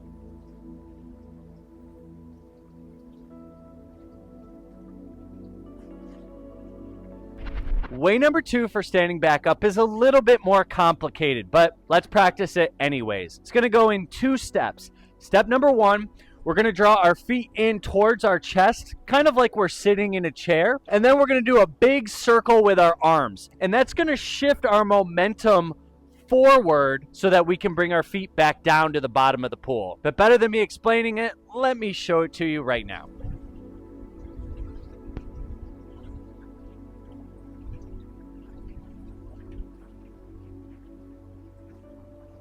Which way did you choose to stand back up? Leave a comment in the comments section below with 1 if you just started looking at your toes, or way number 2 where you tucked your feet and moved your arms. Leave a comment now. And congratulations, you can now successfully back float.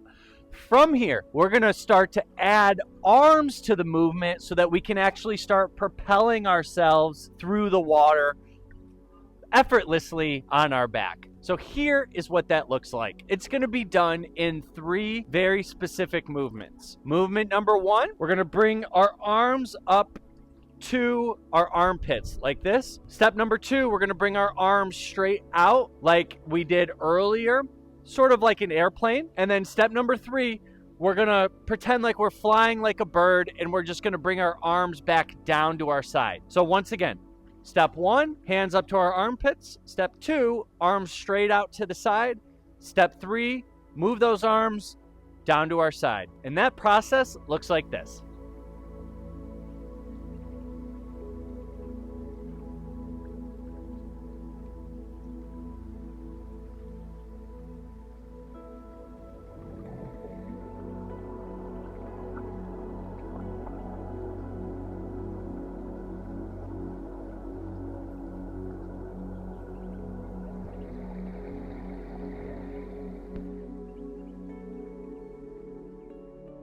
But I am including what we call rhythmic breathing at this point while I'm on my back. Here's what that means. We need to both be inhaling, holding in that air to create buoyancy, but we don't want to hold our breath the entire time, right? So we have to also exhale. So the timing of this is very important. We want to inhale as our arms are coming up and out to the side. And we want to exhale as our arms are pushing down to our side. And the reason for that is we have the most amount of momentum in the water when our arms are going down to the side, right? And that's going to help offset that buoyancy that we lose when we're exhaling. The momentum will help hold us up high in the water while we're exhaling. And so that is why we want to be exhaling when our arms are going down to our side. Watch me do that exact movement one more time, only this time pay attention to the rhythm of my breathing.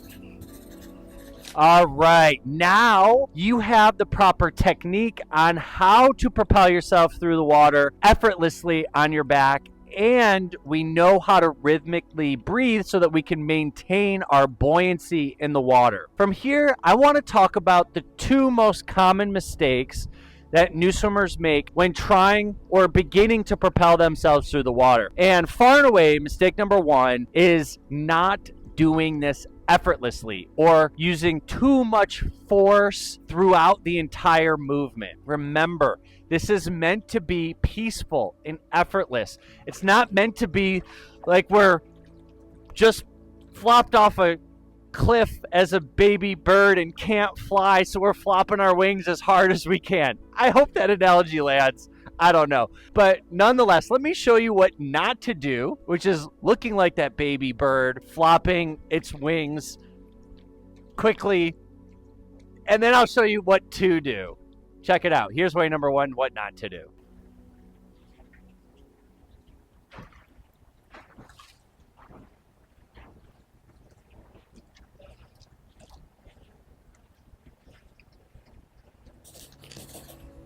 Now, did you notice how quickly I was sinking in the water, even though I was trying harder? Remember that the water is a mirror and it's reflecting your inner state. When you are calm and at peace, the water is going to want to hold you up. But when you're forceful, just trying to get from point A to point B, or you have fear or anxiety that you're bringing into the water that's unresolved, well, it's going to reflect that too, and you're going to sink immediately in the water. If that sounds like you, by the way, please take a step back and go back to episode number 1 of the Learn to Swim with Me series. I will link that right here and follow that entire progression. Remember, this is video number 5, so that you can ensure you are never bringing unaddressed fear into the water with you at all.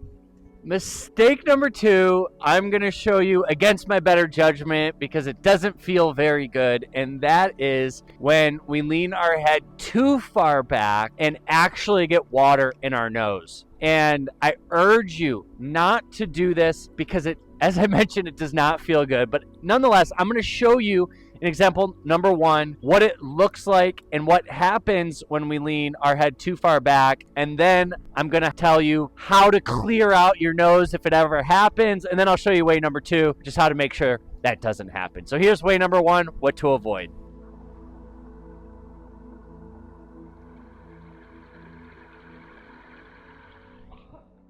Okay.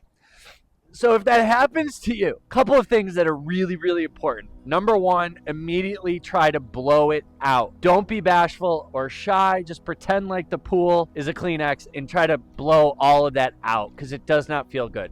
Number 2 is much more serious, which is try not to overreact to the circumstance or the experience, okay? Going into this, we know it probably isn't going to feel great, but once we clear that out, what we don't want to do is put ourselves in an unsafe situation because of our reaction to water going up into our nose. So if this happens, to the extent that you can, please just try to remain calm and don't overreact to the experience. I urge you not to put yourself in an unsafe situation because we're overreacting to this experience. And this takes us all the way back to the stand-up portion of this video where I want you to really practice a number of repetitions standing up in case something like this happens. It's kind of an automatic response, just stand up. And here is example number 2, an effortless and non-water up my nose provoking way of back floating. Check it out.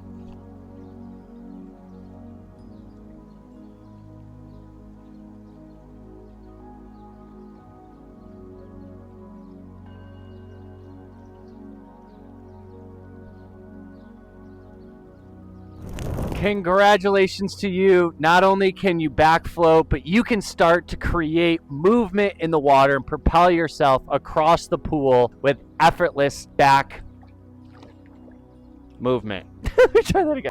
Congratulations, you now can both back float and back glide effortlessly. This is a huge step in your learn to swim progression. Congratulations. Now, I promised earlier in the video for a couple tips and tricks that you can do in order to clean out your ears so that you avoid getting ear infections at this point in your learn to swim experience. Now, keep in mind, these are tools or tricks that I use that work for me. I'm not a doctor. This isn't medical advice. This is just something that I've used in the past that has helped me. So, number 1, I think the best way to dry out our ears and prevent ear infection is just to do equal parts rubbing alcohol and white vinegar and just have 2 or 3 drops in each ear at the conclusion of your swim lesson. Once again, this works for me. I'm not telling you to do that, and it is not medical advice, but if you'd like to try it, leave a comment in the comment section below on how it works for you. There's also a great product which I am not affiliated with, but I will link to this in the description below. It is called Big Wave, and it is a ear drop intentionally designed to help dry out swimmers' ears,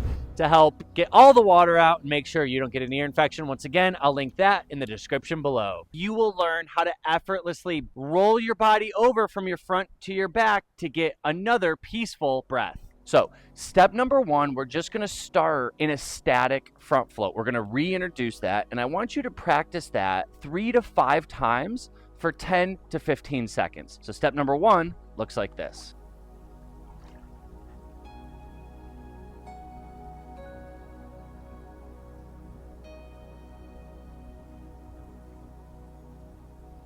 If you need any support finding your perfect front float, I'm gonna link that episode right here. But let's go on to step number two. Step number two, we now are going to do a 10 to 15 second back float, which looks like this.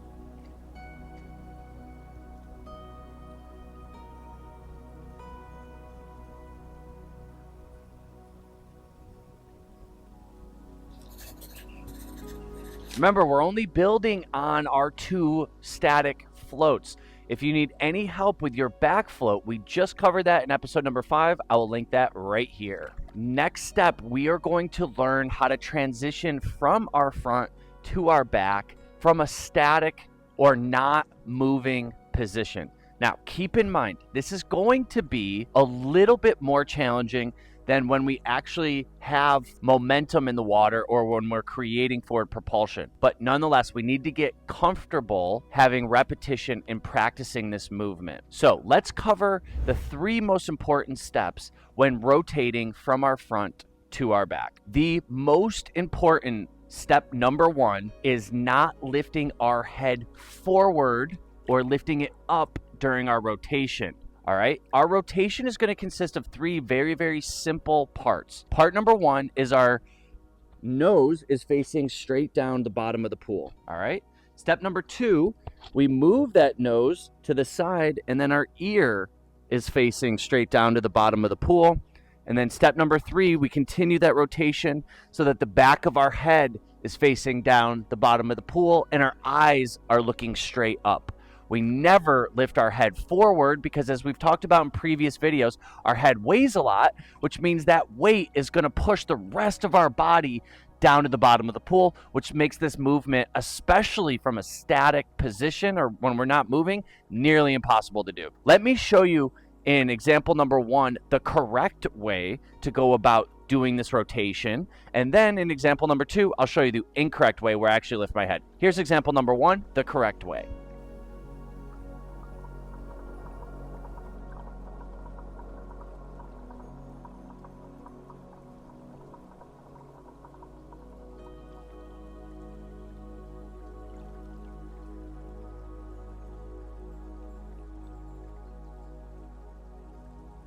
Now, I forgot to mention this, but all I want you to do is to rotate from your front to your back 1 time and then stand up. We're going to be building in the next step, which is the rotation from our front back to our, from our back to our front, but we're not there yet. So I just want you to go from your front to your back. Now, let me show you the incorrect way of doing this, which is lifting our chin forward or lifting it up in the water. Here's what that looks like.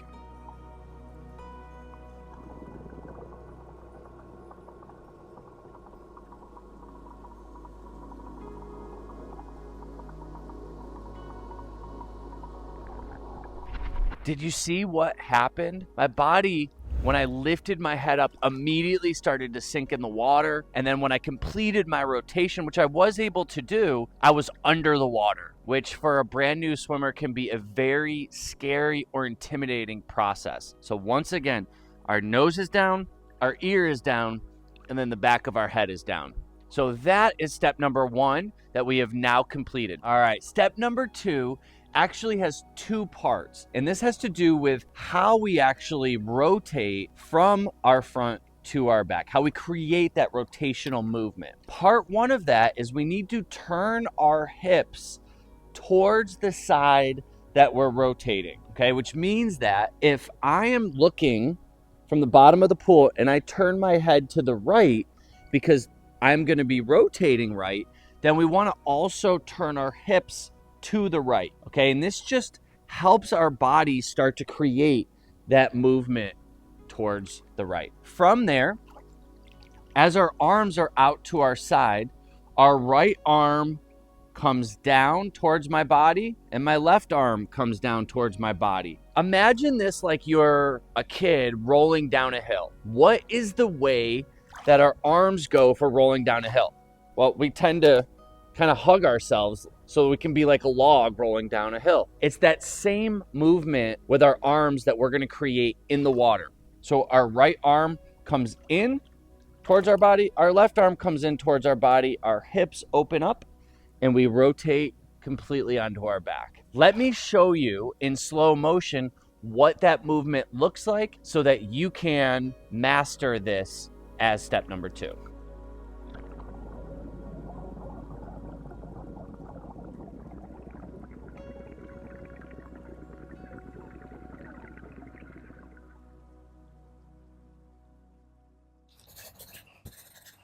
And step number 3 is ensuring that once we complete our rotation and are on our back, the first thing that we do is get a big, deep diaphragmatic breath.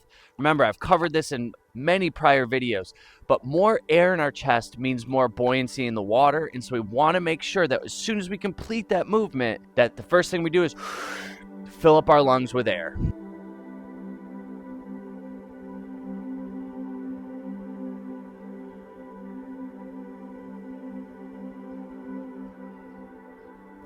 And here's the incorrect way, way number 2, where my first, activity when I get on my back is to exhale instead of inhale. Watch the difference in my buoyancy when I do that.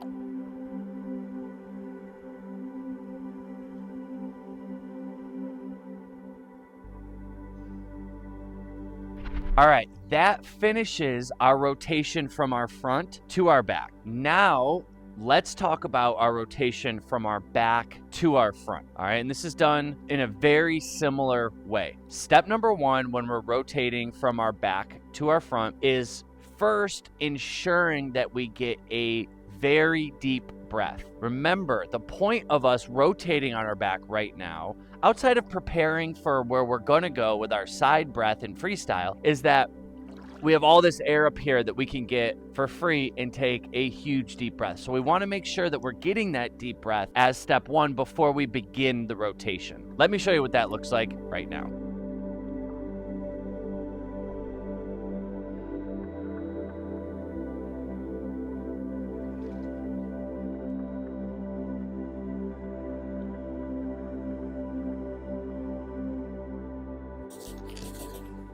Step number 2, we're going to take a single freestyle stroke and cross our body with it. And this is going to help us create the momentum from going from our front to our back. Let me show you what that looks like right now.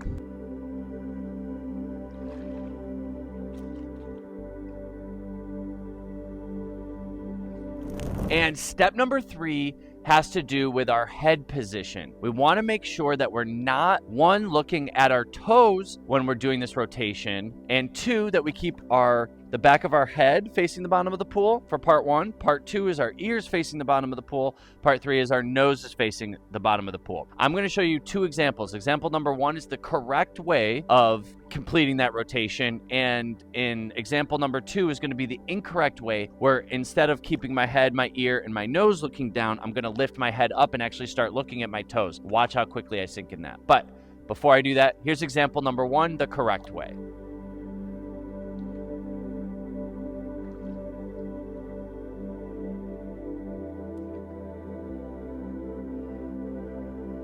And here's the incorrect way of doing that, where I'm first going to look at my toes before doing that rotation. Watch how quickly I sink to the bottom when I do it this way. Check it out.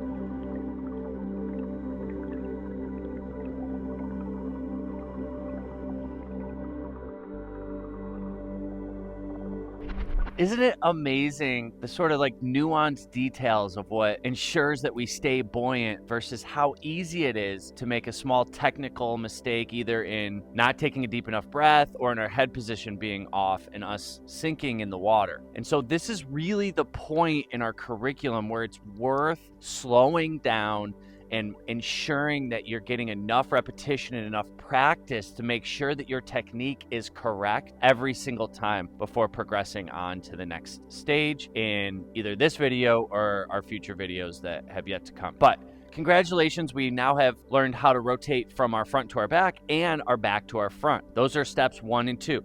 Now in step number 3, we're gonna practice just rotating front to back, to our front, to our back, to our front again. So we're gonna do this a number of times consecutively so that we can get used to the movement and ensure that we can do this before we start adding movement in the water. So that example looks like this.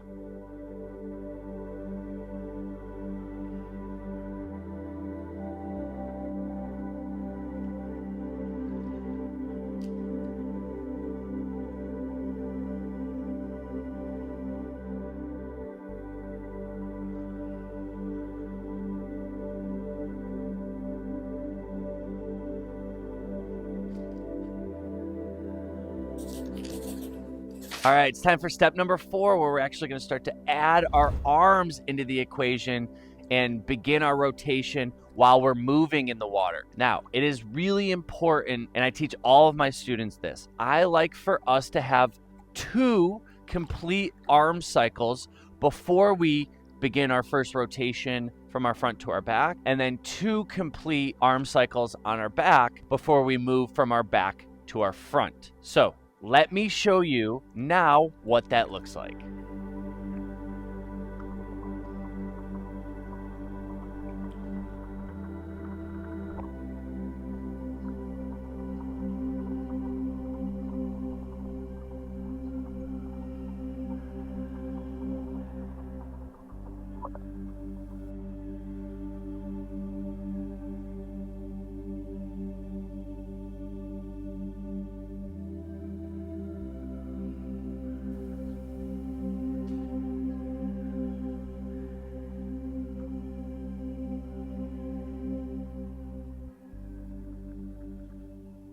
Now, I know that we just covered rotating our hips and bringing our arms in and rolling like a log from our front to our back. And there's a second strategy that some of my students find maybe a little simpler when rotating with movement from their front to their back. And that has to do with completing that rotation with our arms at our side and just turning our hips, keeping our nose down, ear down, and head down. When we start to add in movement in the water, it makes the rotation much simpler than when we're doing that same rotation and not moving at all. Let me show you that example, way number 2 of rotation with movement from our arms at our side. That looks like this.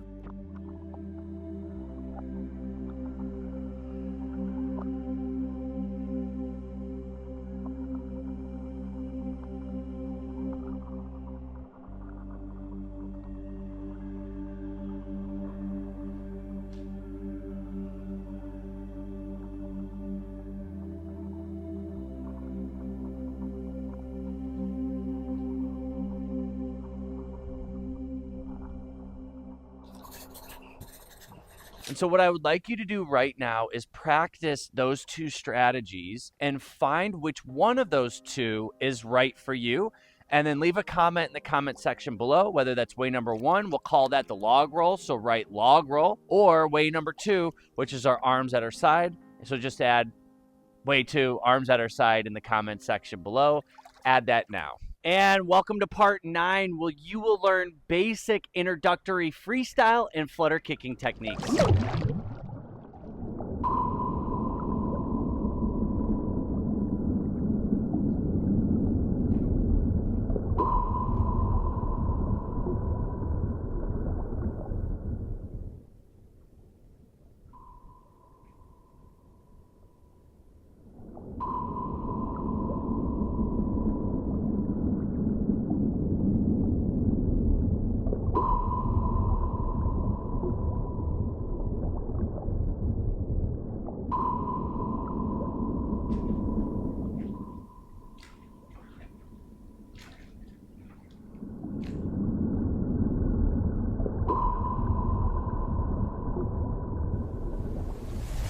step one of learning how to swim freestyle, we are going to cover our arms. Now, the easiest way to think about freestyle arms in the beginning is just to think about moving our arms like a giant windmill or in a big circle. Now, as we get into later stages of freestyle technique, fine-tuning, and development, we will change that a little bit. But for now, the goal is to start to move our arms in a circular motion and not have to overthink it, because we have many more steps coming in this video which will require that mental headspace. And if you're anything like the majority of my students, the more we think about, the worse off we are when we're trying to learn these new skills. All right, so we're going to try to just really take it to our basic level and just big arm circles. Let me show you exactly what that looks like.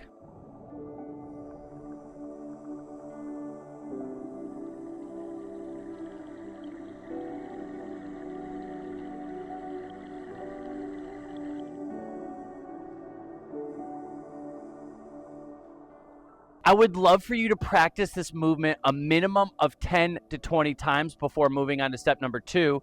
And I don't want you to push your breath hold on this to cause stress in your body. For most of my students, this means that you do 6 to 8 total arm circles, with each one counting as 1. So 1, 2, 3, 4, but if you can do 3 or 4, that's completely fine. I don't want you to go much beyond 8, because for most of my students, as I mentioned, it tends to stress us out, and we're trying to avoid that altogether. All right, step 2, we're going to talk about our freestyle kick, which is known in the swimming community as flutter kicking. And there are 2 or 3 really important points as we're talking about flutter kicking and swimming freestyle. Number 1, and this is by far the most important point, when we are kicking, we need to point our toes like this, like a ballerina. It's the easiest way to think about it. Most new students want to keep their feet up like this. The problem with that is that you're not going to go anywhere when you kick, and you're going to exert a ton of energy. So what I am going to do now is I'm going to show you 2 examples. Example number 1 is with my foot straight up like this. Keep in mind, I have been swimming since the age of 7. I'm a professional instructor, and watch how I don't go anywhere if I keep my feet pointed like that.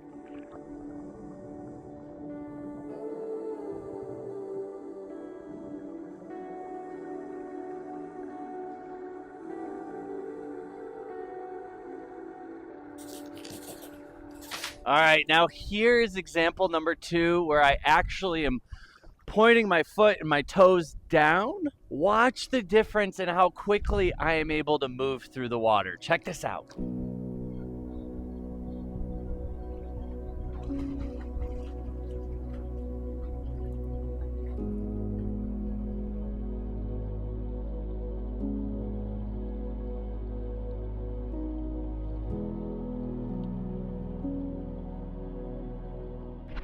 All right, step 2 of a successful flutter kick actually has to do with the sound of the flutter kick, and a little bit with the height of the kick as well. You see, we do want our foot to break the surface of the water, and as our foot breaks the surface and comes back under the water, it creates a thud, almost like a bass drum or a deep boom, boom, boom, boom, boom. And when you hear that, you know that the technique is close to being accurate or just completely accurate. So let me show you 2 examples. Example number 1 is what I don't want you to do, which is having our feet too low in the water where we can't hear anything. And then example number 2 is correcting that, bringing our feet up so that they briefly or gently break the surface of the water. Check this out. Here's example number 1.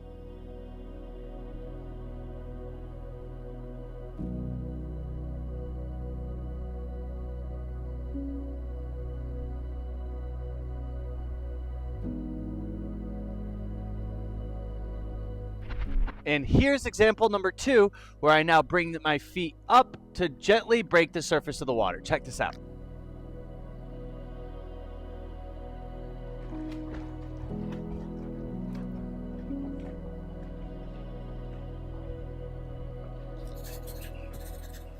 And part 3 to a successful flutter kick has to do with the depth of our kick. And two of the more common mistakes that I see my new students making is number one, kind of having too shallow of kicks that are too quick. And number two is having these giant, big kicks.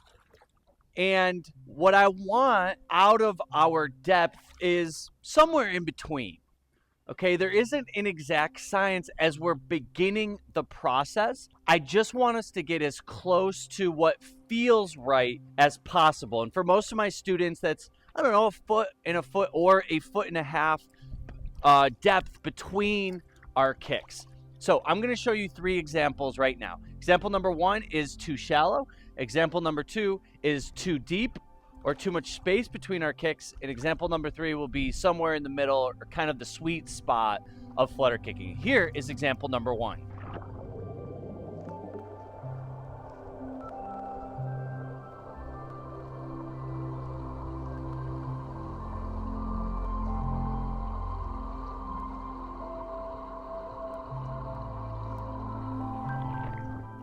I gotta be honest, you guys, I had way too much fun doing that example, but nonetheless, here's example number 2, where we have too much depth in between our kicks. Check this out.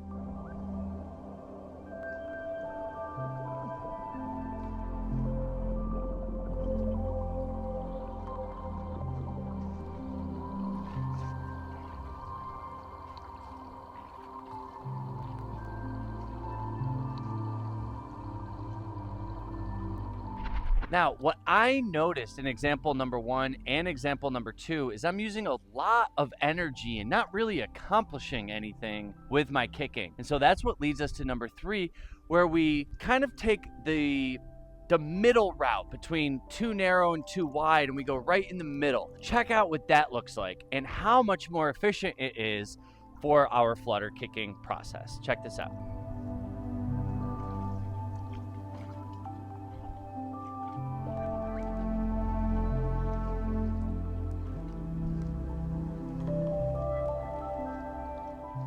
Now, one last point before we put both of those two things together and combine our arms and our kicking is I want to address a common piece of feedback that a lot of my students have heard from prior swim instructors, and they don't really know what to do with it.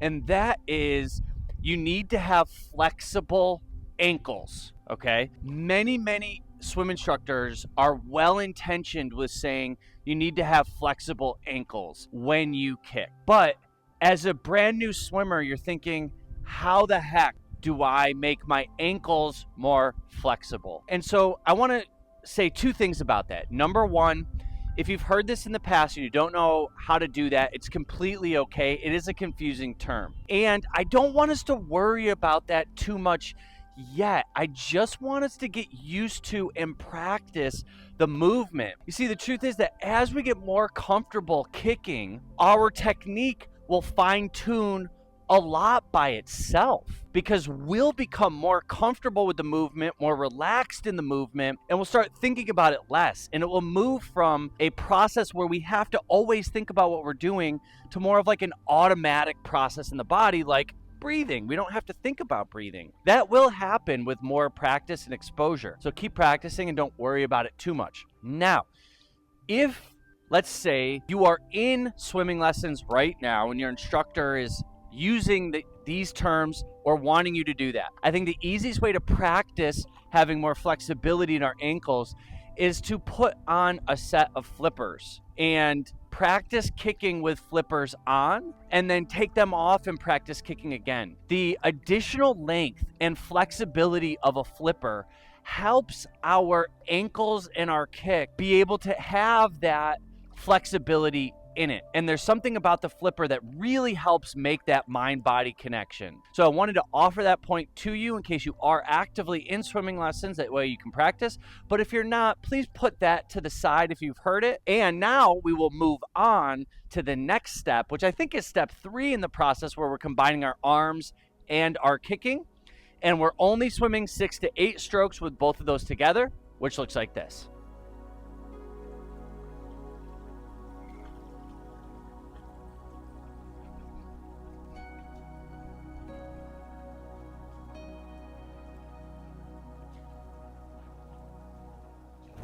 Now, here are two key points that I like to share with my students. At this point, we're combining our arms and our kicks. Number one is don't overexert yourself. Remember, the foundation of what has allowed us to be successful in learning how to swim up to this point is a foundation of relaxation. We don't want to break that right now. And one of the more common things that I see with my new students at this point is kicking too hard when we're adding in our arms. And so here's what I'm going to do. I'm going to give you two examples, one where I'm kicking way too hard with my arms and one where I'm not, so that you can see the difference. And the truth is, at this point, kicking too hard just fatigues us and it doesn't offer a lot of value. So really, we want to take about typically 30% off of what I say the gas pedal when doing this. So here's example number one.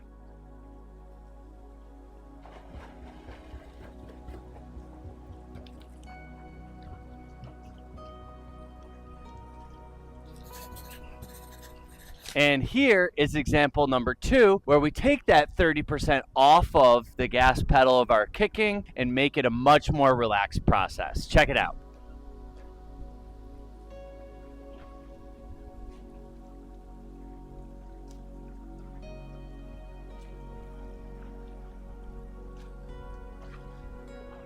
And the second point that I want us to focus on is just the amount of practice or repetition that we take before we move on to the next step, where we're going to start to learn how to roll onto our back to get a fresh breath. What I would like you to do is practice the combination of having your arms and your kicks together a minimum of 10 to 20 times, or until you are 100% comfortable with that movement. Remember, we're only going around 6 to 8 total arm cycles if we can. And if we can't make it quite up to 8, that's okay. Our goal should be to hit a minimum of 4. And welcome to part 10, where you will learn how to use your newfound freestyle swimming skills to roll onto your back to get a fresh breath. All right, the next step in our freestyle progression is learning how to roll completely onto our back and relax so that we can get a fresh breath before rotating back onto our front to continue swimming freestyle. Now, if you missed episode number 6, we cover this process only using our arms pulling down to our side, but I urge you to watch that episode again because it covers in detail the process of turning onto our back and then turning from our back onto our front. I'm going to link that episode right here. But with that being said, let's talk about the specifics on how to roll over from our front while swimming freestyle onto our back. Now, what I would like you to do is roll onto your back on every 4th stroke, which means that if we are right-handed, then we want to begin our swimming with our right arm. So we take 1, 2, 3. On the 4th arm pull, when my left hand hits the water, we want to take that, we want to turn to our right and roll completely onto our back. All right, now what's really important when we do that is that the lead arm stays in front, our hips open up, our nose goes from facing down to facing the side to facing the sky. Now, it might sound like a lot, but let's not overcomplicate it. Let me show you exactly what it looks like now, and I will, yep.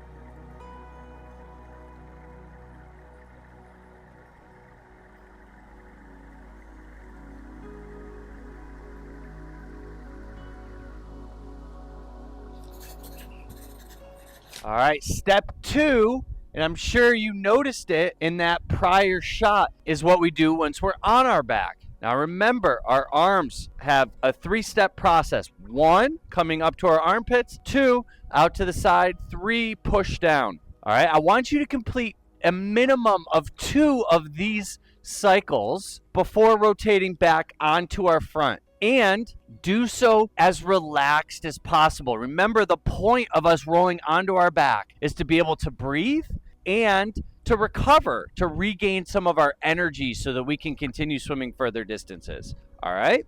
Now, from there, once you've completed a minimum of those 2 cycles, I want you to keep the example consistent, your right arm, and rotate across your body, which is going to help you rotate back onto your stomach to continue swimming freestyle. Let me show you exactly what that looks like now.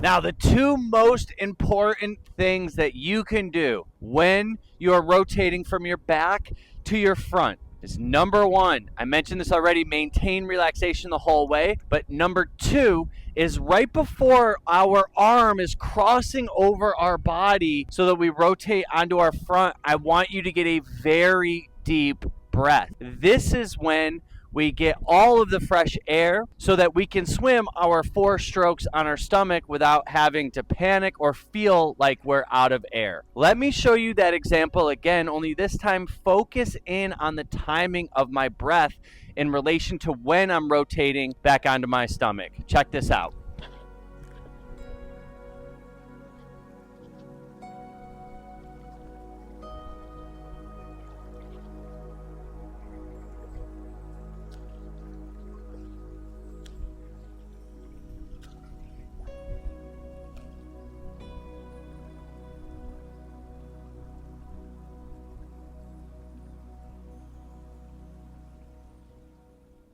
All right, the final point on this, and this is really, really important. So I would say congratulations if you've made it to this point in the video, because this is one of the most important points when we're doing these rotations. And that's how we avoid getting water in our nose. All right, so what I want you to do as you're rotating from your front to your back and back to your front is making sure you're exhaling gently out of your nose. This will create a seal or a barrier so that water doesn't go up our nose. There are 2 ways to go about exhaling from our nose at this stage. Number 1 is just to blow out gently. So a way to know that you're doing it right is just to put 1 finger under your nose, blow out, and if you can feel that warm air hitting your finger, I mean, everyone knows how to do this, right? The second is a little bit less known, which is actually humming. So think about your favorite song and you can just hum that tune while you're doing your rotation. When you hum, air is actually coming out of your nose, which will create that barrier. Just like that. So in this example, I am going to hum when I rotate from my front to my back and back to my front. See if you can notice the air bubbles, but if not, nonetheless, it's a really valuable tool in your tool belt to prevent water from getting up into your nose and in your headspace, which just doesn't feel good. So check this out.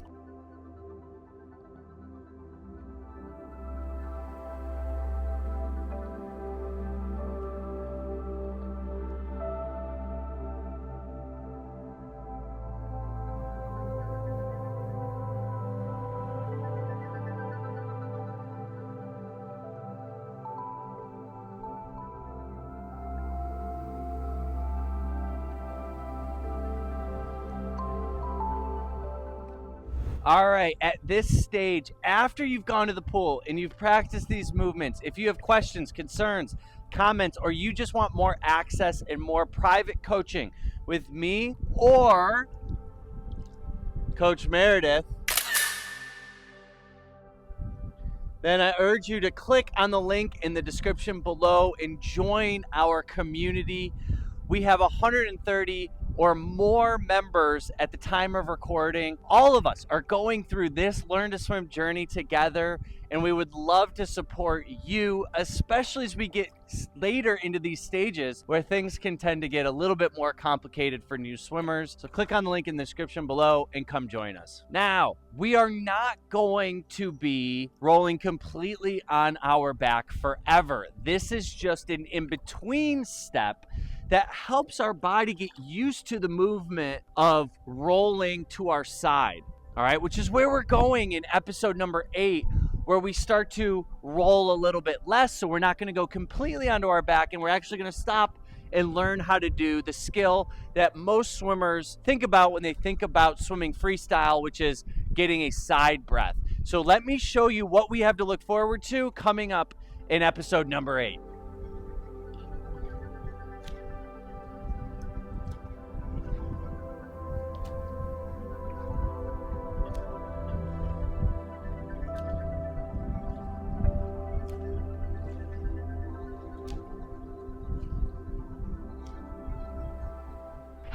And better late than never. By episode 7, we're now turning the camera around, and you're going to get to see the genius of Coach Meredith show you some of the relaxation and simple steps that you can do at home. Here she is.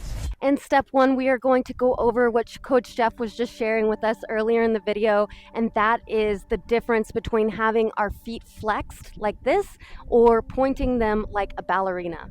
All right, so for those of you at home, I want you to grab a chair and sit right on the edge. Make sure you're making a 90-degree angle with your legs. And first, we're going to bring attention to what happens when we keep our feet flexed and straight like this. You can see almost all of the muscles in my legs are engaged, which means that they are tense, which is creating density in the water. And we want to make sure that we are not creating that much work for ourselves. So if we go from this to this, just pointing, we can feel the difference in the muscles even from that. And so let's just practice going from flexed to pointed like a ballerina. And exercise 2 is we are going to bring our legs up again, point our toes, and practice at least 10 gentle flutter kicks with your toes pointed. And don't be surprised if you feel a little bit of a core workout, and I promise you it's actually a lot easier once you bring this exercise into the water. And the next variation of this exercise is to just grab a mat and lay down. Take a couple quick, deep, relaxing breaths. And get as relaxed as you can. I'm gonna slide my hands right under my butt to give myself a little bit more of a lift. And I'm just gonna gently lift my legs, point my toes. My toe point is a lot more natural when I'm laying down. I wonder if anybody else feels the same way compared to sitting. I would love to hear your feedback in the comments. And we're just gonna practice our gentle flutter kicks right here.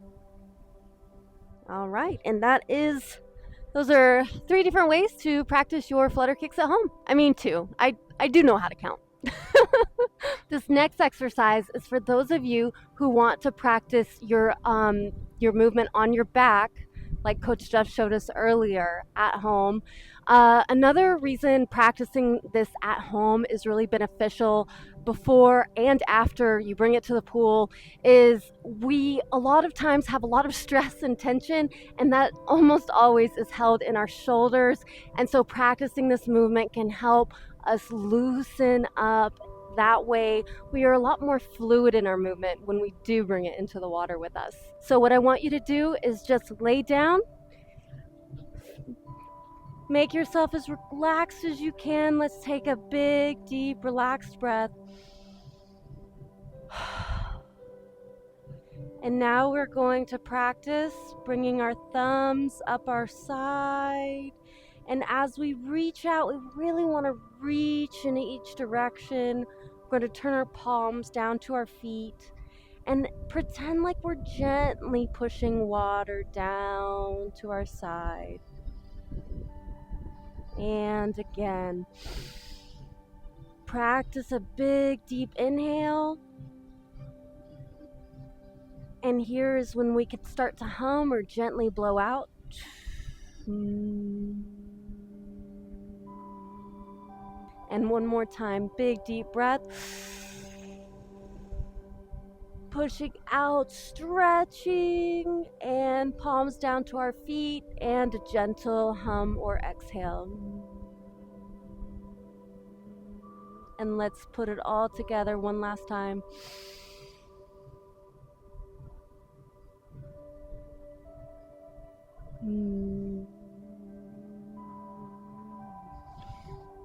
All right. All right. Well, I certainly found that relaxing. I would love to know if you did too. And if you are interested in more of these types of exercises to practice at home in conjunction with your Learn to Swim routine, please let me know and join our free community on school.com. The link is in the bio. And welcome to part 11, where we will learn how to finally breathe to the side and achieve effortless freestyle swimming. This is Learn to Swim with Me, episode number 6, finding which means you can swim as far as you want on the water. Propel ourselves forward. When I take a deep breath, and then, were you have fear or anxiety when you're bringing into the water that's unresolved? But if you're ready to begin, let's do it. In this video, we will be building on the foundations that we covered in episode number 7, which is rolling completely onto our back to get a fresh breath before moving back onto our stomach to continue swimming. So if you did not have a chance to watch or master those concepts, we just keep moving in this episode. So stop this video, go back and watch that one. Make sure your foundation is totally solid before jumping into this video. But with that being said, let's begin the side breathing process. Side breathing, I want us to begin actually standing up. And we start that process just from the side of the pool, because if we can't do or we can't get a side breath while standing, then it's a monumental task to ask you as a brand new swimmer to learn how to get a side breath while moving. All right, so this is where we begin our side breath process. What we're going to do is take a big, deep breath, fill our lungs with air. We're going to put our face in, and we're going to take 4 strokes before turning our head sideways to get a breath. Now, it's very important that you decide which side you're going to breathe on. It was common in like the 90s and 2000s to bilateral breathe or breathe on both sides. However, it is my best thinking with my students that we only want to breathe to our dominant side, or the side that you use to write with a pencil. For me, that's my right-hand side. So you will watch me demonstrate these concepts only to my right side. And I would like for you to do that as well, whichever side is your dominant side. So with that being said, let me show you this process where we take a deep breath, put our face in, take 4 strokes, turn our head to the side, and get a fresh breath. Here is what it looks like.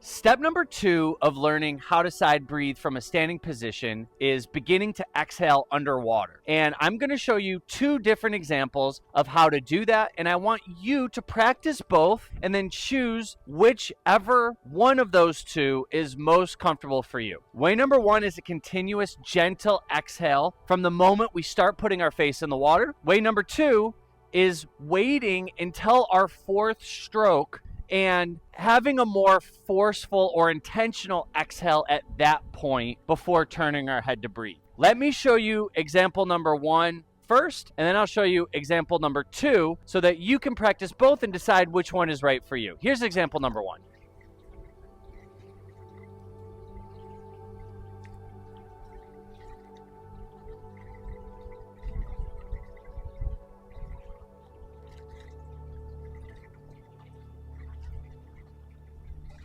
And here's example number 2, where we hold in our air for strokes 1, 2, and 3, and only as our 4th stroke is stroking, moving, almost finishing, that's when we start to exhale. Watch this example.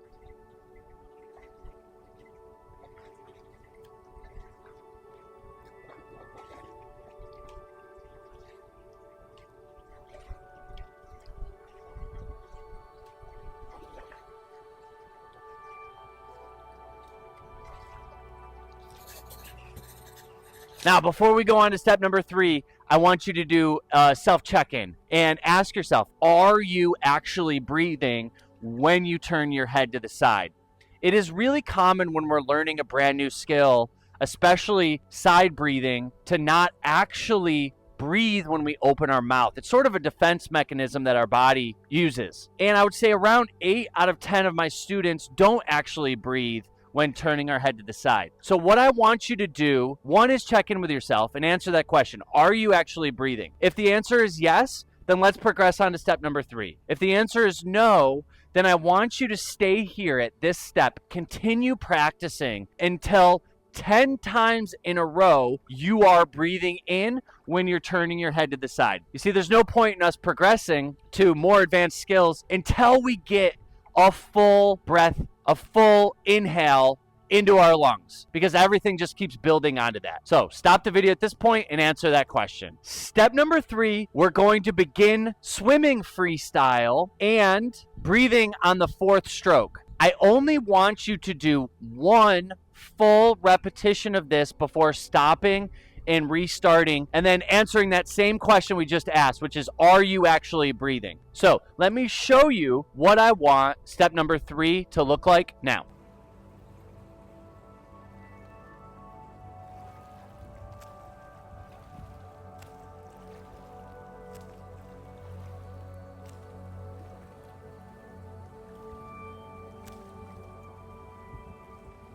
All right, let's talk about the timing of our breath so that we make sure we're turning our head at the appropriate time every time. All right, so as a reminder, we're breathing on the 4th stroke.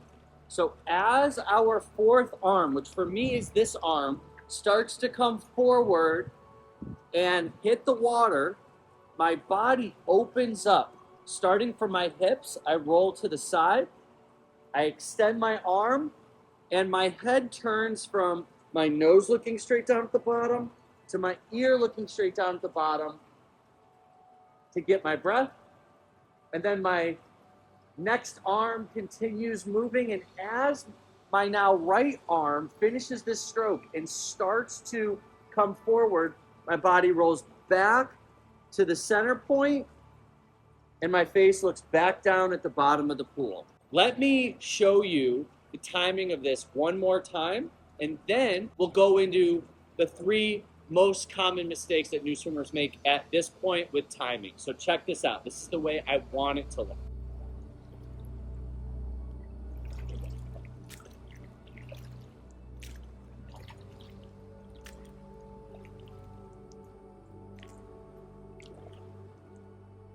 Next arm.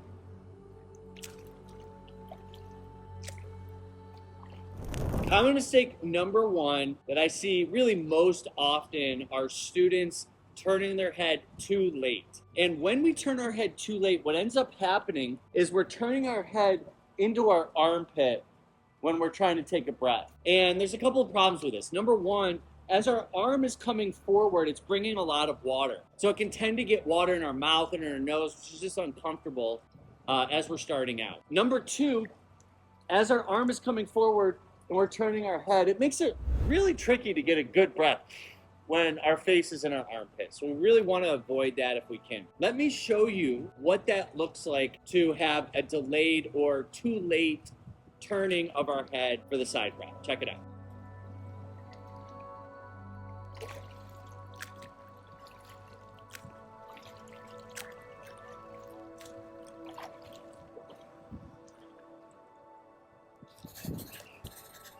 Common mistake number 2 is lifting our head up and then turning it to the side.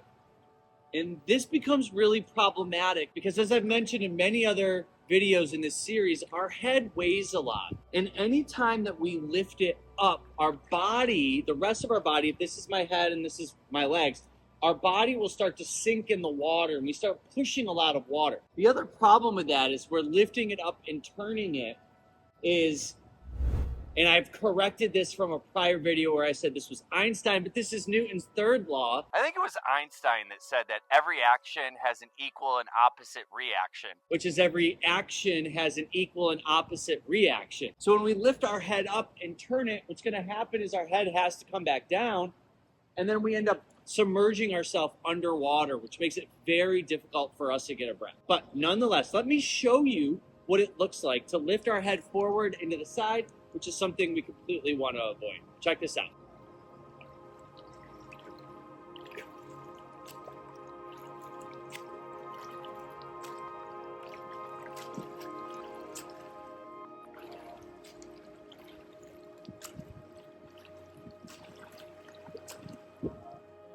And common mistake number 3 is how far our head is rotating. Now, if you've ever watched any other instructional videos on how to side breath, many instructors will tell you that turning your head too far up is a mistake because it can come at the cost of your buoyancy in the water. But as we are complete beginners to this process, I tend to disagree with that philosophy. You see, we're kind of building off of our complete rotation where we went all the way to our back. So for now, I want us to realize that the most important thing that we do is get a fresh breath. And if that means that we're rotating a little bit too far to get it right now, I'm completely okay with that, especially in the beginning stages. As we advance into Freestyle 201 or 301, then we can start to really clean up that technique. But for now, that's completely okay. But the mistake here is not turning enough. And that's when we start to open our mouth when it's still underwater and we're inhaling water into our mouth. That's a complete mistake. Let me show you what that looks like so I can make sure, hopefully, that you avoid making that yourself at home when practicing that. Check it out.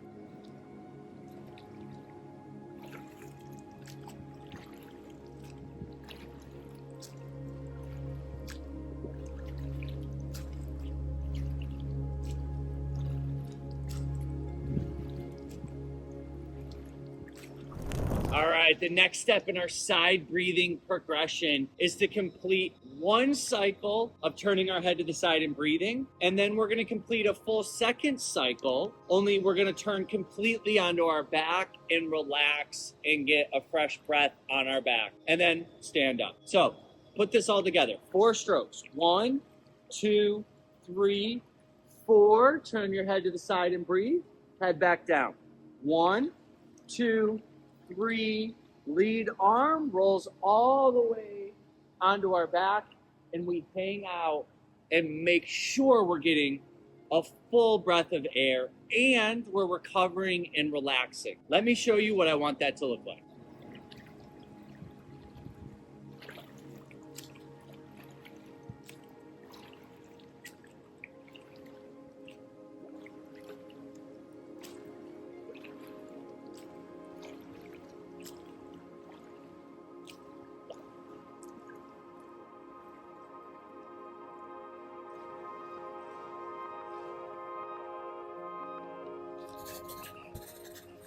All right, the next step in this progression is to do the same thing that we just did. 4 strokes, turn our head to the side to breathe. 4 strokes, roll on our back. Only instead of stopping at this point, we want to then roll back onto our front and complete that same cycle again. 4 strokes, turn our head to the side to breathe. 4 strokes, roll onto our back. All right, so we're completing that cycle twice, and it looks like this.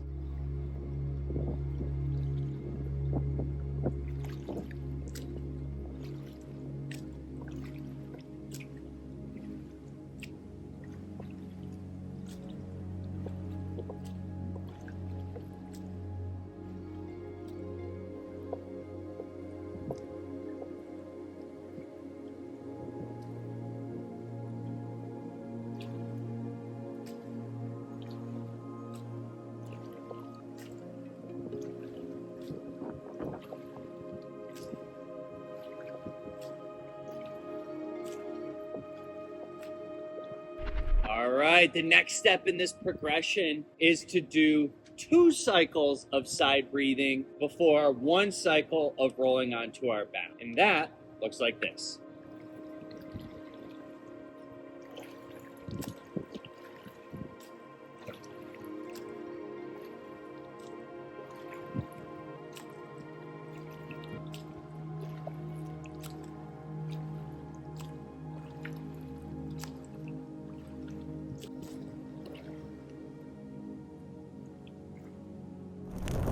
I want you to complete this process all the way up to 4 or 5 cycles of side breathing and a rotation after that. I'm not going to show that entire process because I'm sure after doing it twice in a row, you know what that is going to look like. But as you're practicing at home, the process will be 1 cycle of side breath before rotating on our back, 2 cycles of side breathing before rotating on our back, 3, 4, and 5 before rotating on our back. Once you have completed successfully 5 cycles of side breathing before rotating on your back, and you're getting a full breath of air, then I leave it to you at this point to choose how frequently, if at all, you want to continue rolling onto our back. Rolling onto our back is a fantastic way to get as much air as we want, to recover our energy, to relax, and it's a great safety tool. And know that you always have the ability to do that if you want to, but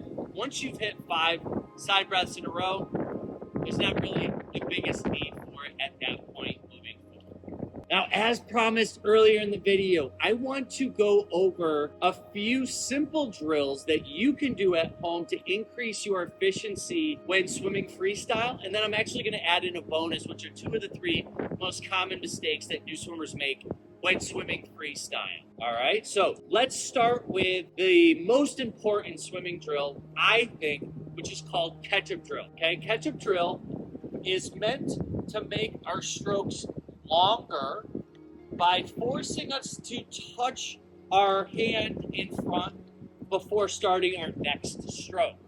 Hence, one hand is catching up to the other. This isn't like the ketchup that we put on hot dogs or French fries, right? One hand is catching up to the other. Let me show you what I want that to look like now.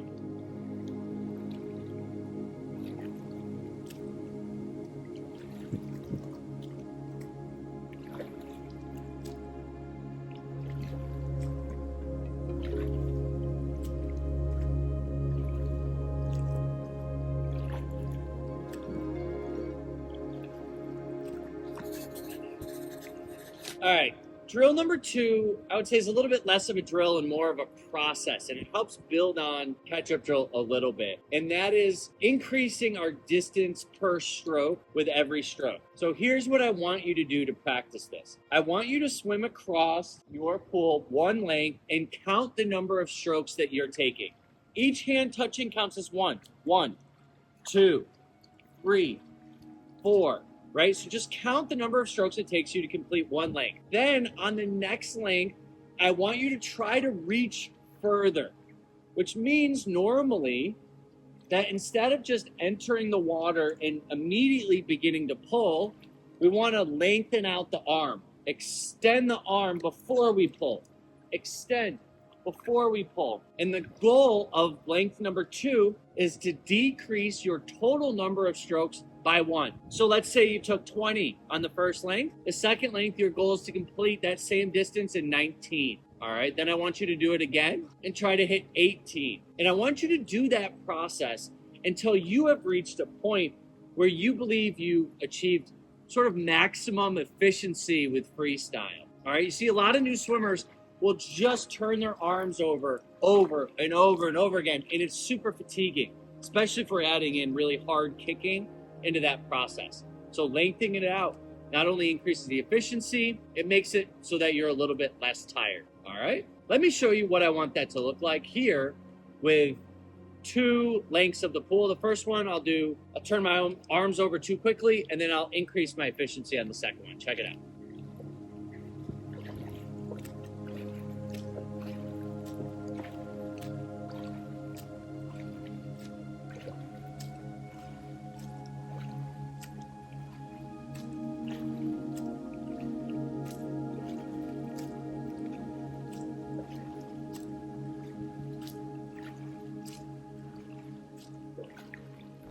Now, when we increase our distance per stroke and our reach, I think I did around 21 strokes there. Watch what happens to that same distance in my stroke count just by increasing my length.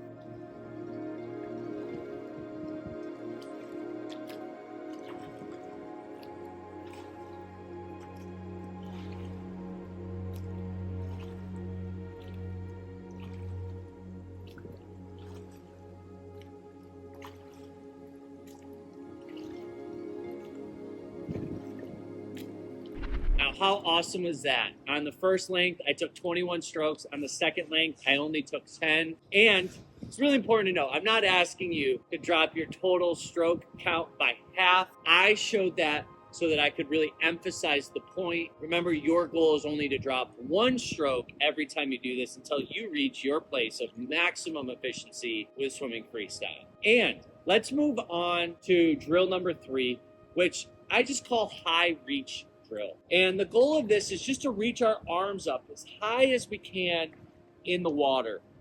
And I like to have my new students complete this drill because many new swimmers, when they first start out, will push the water or not get their arms completely out of the water when they start swimming freestyle. And although this is okay, it's making us work much harder than we need to. Here's why. As we're swimming freestyle, we are pushing this water with our hand behind us, which is making us go forward in the water. So if we bring our arm back forward underwater, we're pushing that water in the opposite direction, which is completely stalling our progress. And we don't want to do that because my goal is not to have you work harder, it's to swim smarter. So let me show you 2 examples here. Example number 1 is what I don't want you to do, which is keeping our arms in the water. And then we'll move to example number 2, which is what I want you to do, which is lifting those arms way up out of the water. Check it out.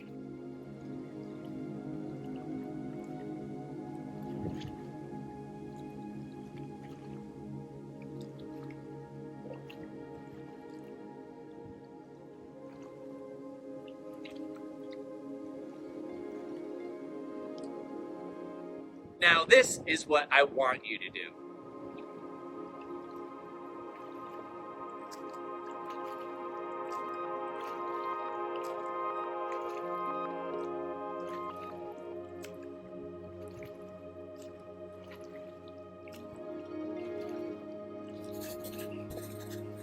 Now, I've already covered one of the 2 most common mistakes that new swimmers make, which is pushing the water. Mistake number 2 is looking up to see where we're going in the water. And this is really common. It's human nature. When you're in a swimming pool or ocean or lake and you're swimming, you want to look up to see what's in front of you so you don't hit the wall, what have you. Problem with that, as I mentioned in this video, head weighs a lot, makes our body sink in the water, which makes us swim uphill or just push a bunch of water. So I'm going to show you 2 examples here. One is where my head is up. Watch my body position and how low it is in the water. And the second way is what I want you to do, which is just have our head and spine completely in alignment and watch how much more buoyant I am in the water. Check this out.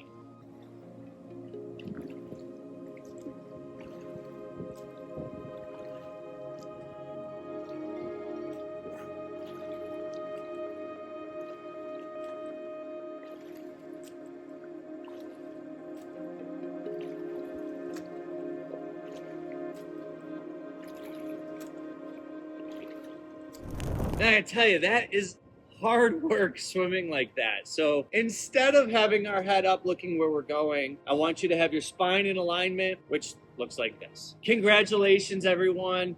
This completes your Learn to Swim, I would say, introductory transformation. Wow, we have covered a lot, from finding relaxation out of the water to how to enter the water peacefully, how to walk around the shallow end to warm our body up, how to hold our breath for up to 30 seconds, how to front float and find your perfect front float, how to glide in the water, get a fresh breath, how to glide in the water, roll onto our back, how to back float in the water, how to back glide in the water, how to rotate from our front to our back, and then here in the conclusion, how to get a perfect side breath so that you can now swim entire lengths of a pool or however far you want to go without stopping. This is a monumental step in your Learn to Swim process, so congratulations and well done.